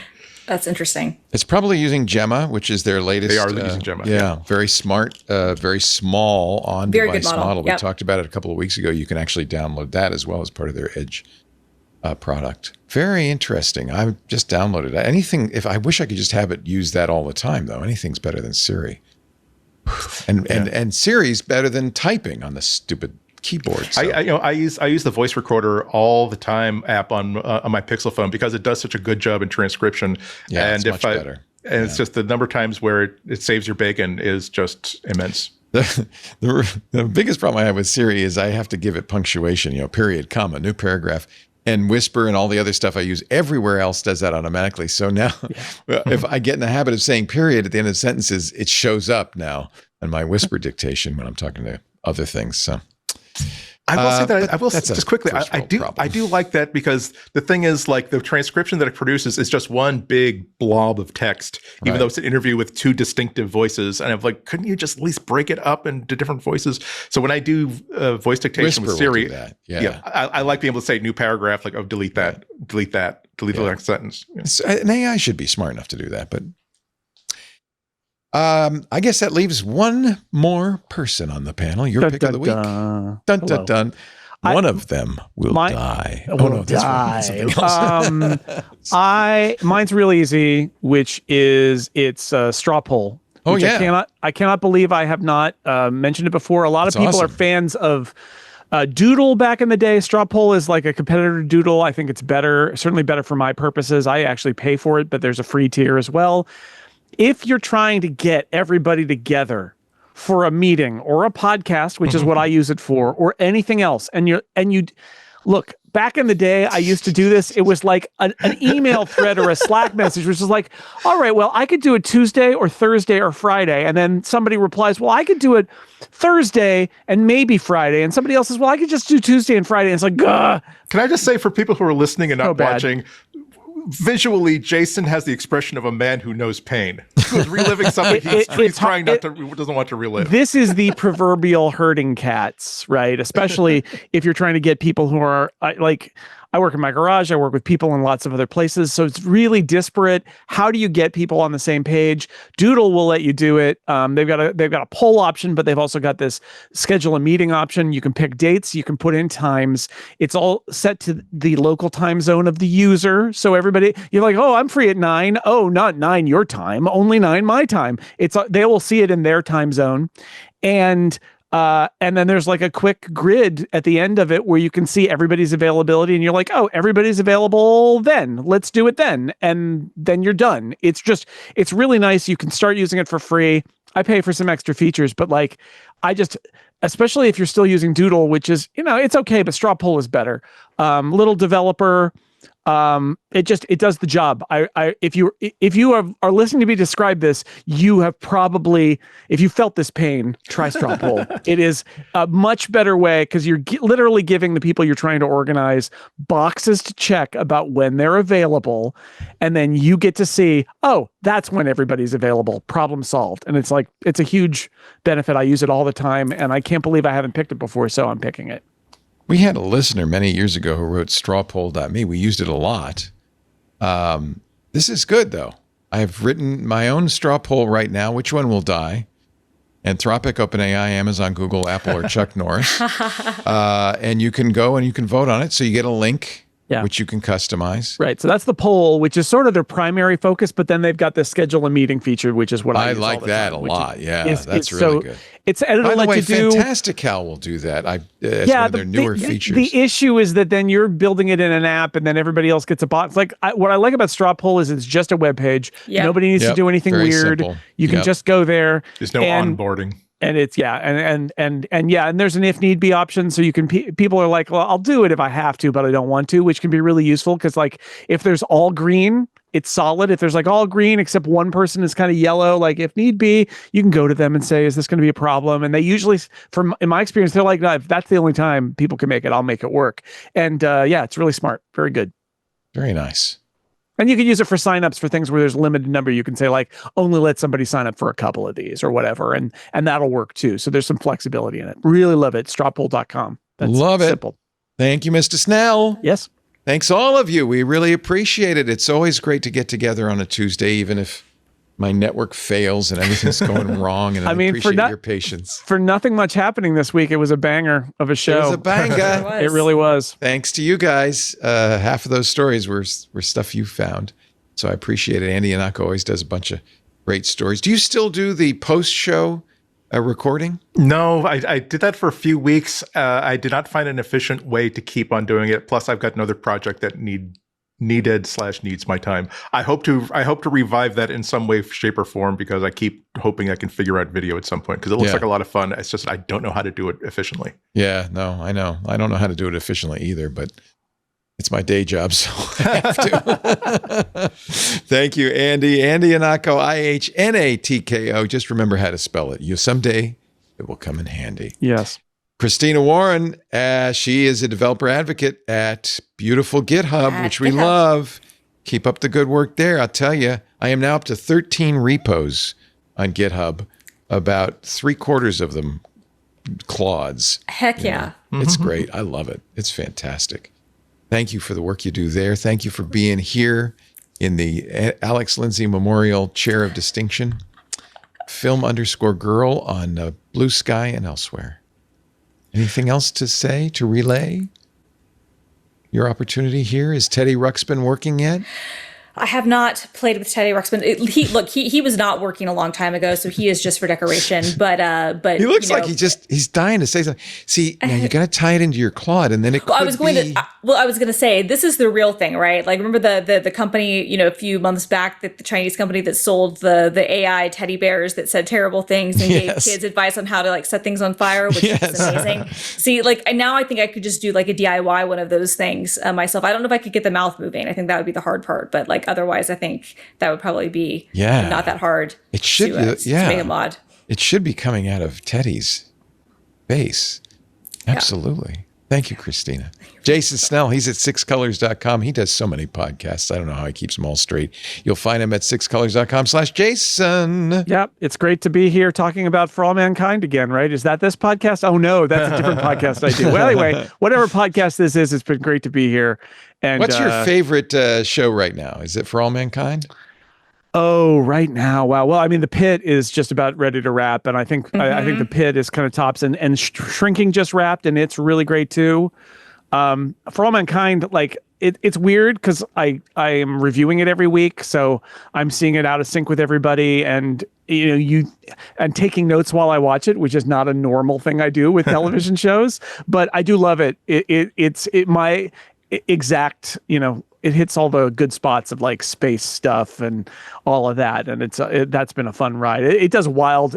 For All Mankind makes wild moves, and is not afraid to just have wild, terrible things happen in space, which I really enjoy. And if people are digging it, we have a podcast on The Incomparable that Dan Morin and I do called NASA Vending Machine. And momentarily after the episode is released, you will get our comment on it because we saw it in advance, which is also pretty sweet. It's a fun thing to do. So people should check that out. It's a fun show. And their spinoff is coming in May, called Star City, which is taking it back to the late 60s, but from the Soviet point of view, which is going to be a lot of fun to review as well.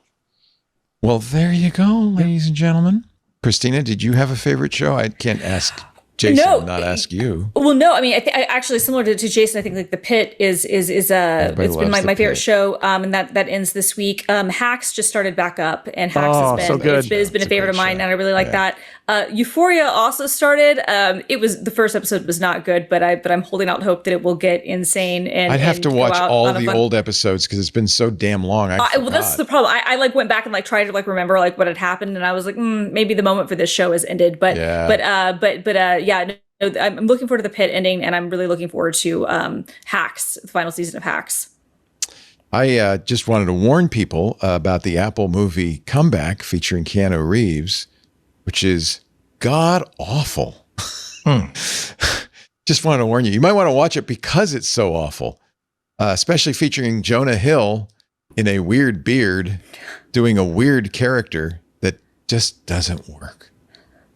Just doesn't work. And poor Keanu Reeves stuck in that. Andy, I don't know. Do you have a show or do you even watch TV? I feel like you don't even watch TV. Last week, Taskmaster Series 21 Yeah, debuted. woo! So that's a great show. So basically, Yeah. that's the focus of my. That's the signpost of my week is when the new episode drops on YouTube. And if you're in the US, you just go to YouTube and watch it. That's it. Like it's on Channel 4 in the UK. A day later. So good. So good. Also, I'm gonna pile on there, Andy. On that channel, they also have Taskmaster New Zealand. It is not quite as good as the UK version, but it's almost as good as the UK version. Highly recommend Taskmaster New Zealand. When you run out of 20 seasons of Taskmaster, go to the New Zealand version. It's also great. Yeah. Wow. I just used that as a way to get us to 2 hours. That's the. Thank you. Nothing much to talk about this week. Thank you so much, all of you. Thanks to our club members for joining us, as always. And thanks to everybody for listening and watching. Club members can do that every Tuesday, 11 a.m. Pacific, 2 p.m. Eastern in our Club Twit Discord. Actually, everybody can watch live if they want because we stream it on YouTube, Twitch, X.com, Facebook, LinkedIn, and Kick. Hello to all of you watching on all those channels. You don't have to watch live because we do make it a podcast. It's this new thing everybody's talking about. All the kids love. You can download a copy of the show, audio or video, or both, at twit.tv/mbw. There is a YouTube channel. That's the latest podcast stuff right there for MacBreak Weekly. And that's a great way to share clips with friends and family. Let them know, if there's something you heard here that they should know about. It's also a great way of sharing the show with new people. We appreciate it when you do that. Best way to listen or watch, subscribe in your favorite podcast client. It's free, and you'll get it automatically the minute it's available. Thanks to our producer, John, what's his name? And by the way, John Ashley, do you edit the show or does somebody else edit it? No, I edit it. Okay, so producer, technical director, and editor. Jack of all trades. Jack of all. He wears many, many hats, John Ashley. It's always great to see you. Thank you all for being here. And now it is my sad and solemn duty to say, you got to get back to work because break time is over. Bye-bye.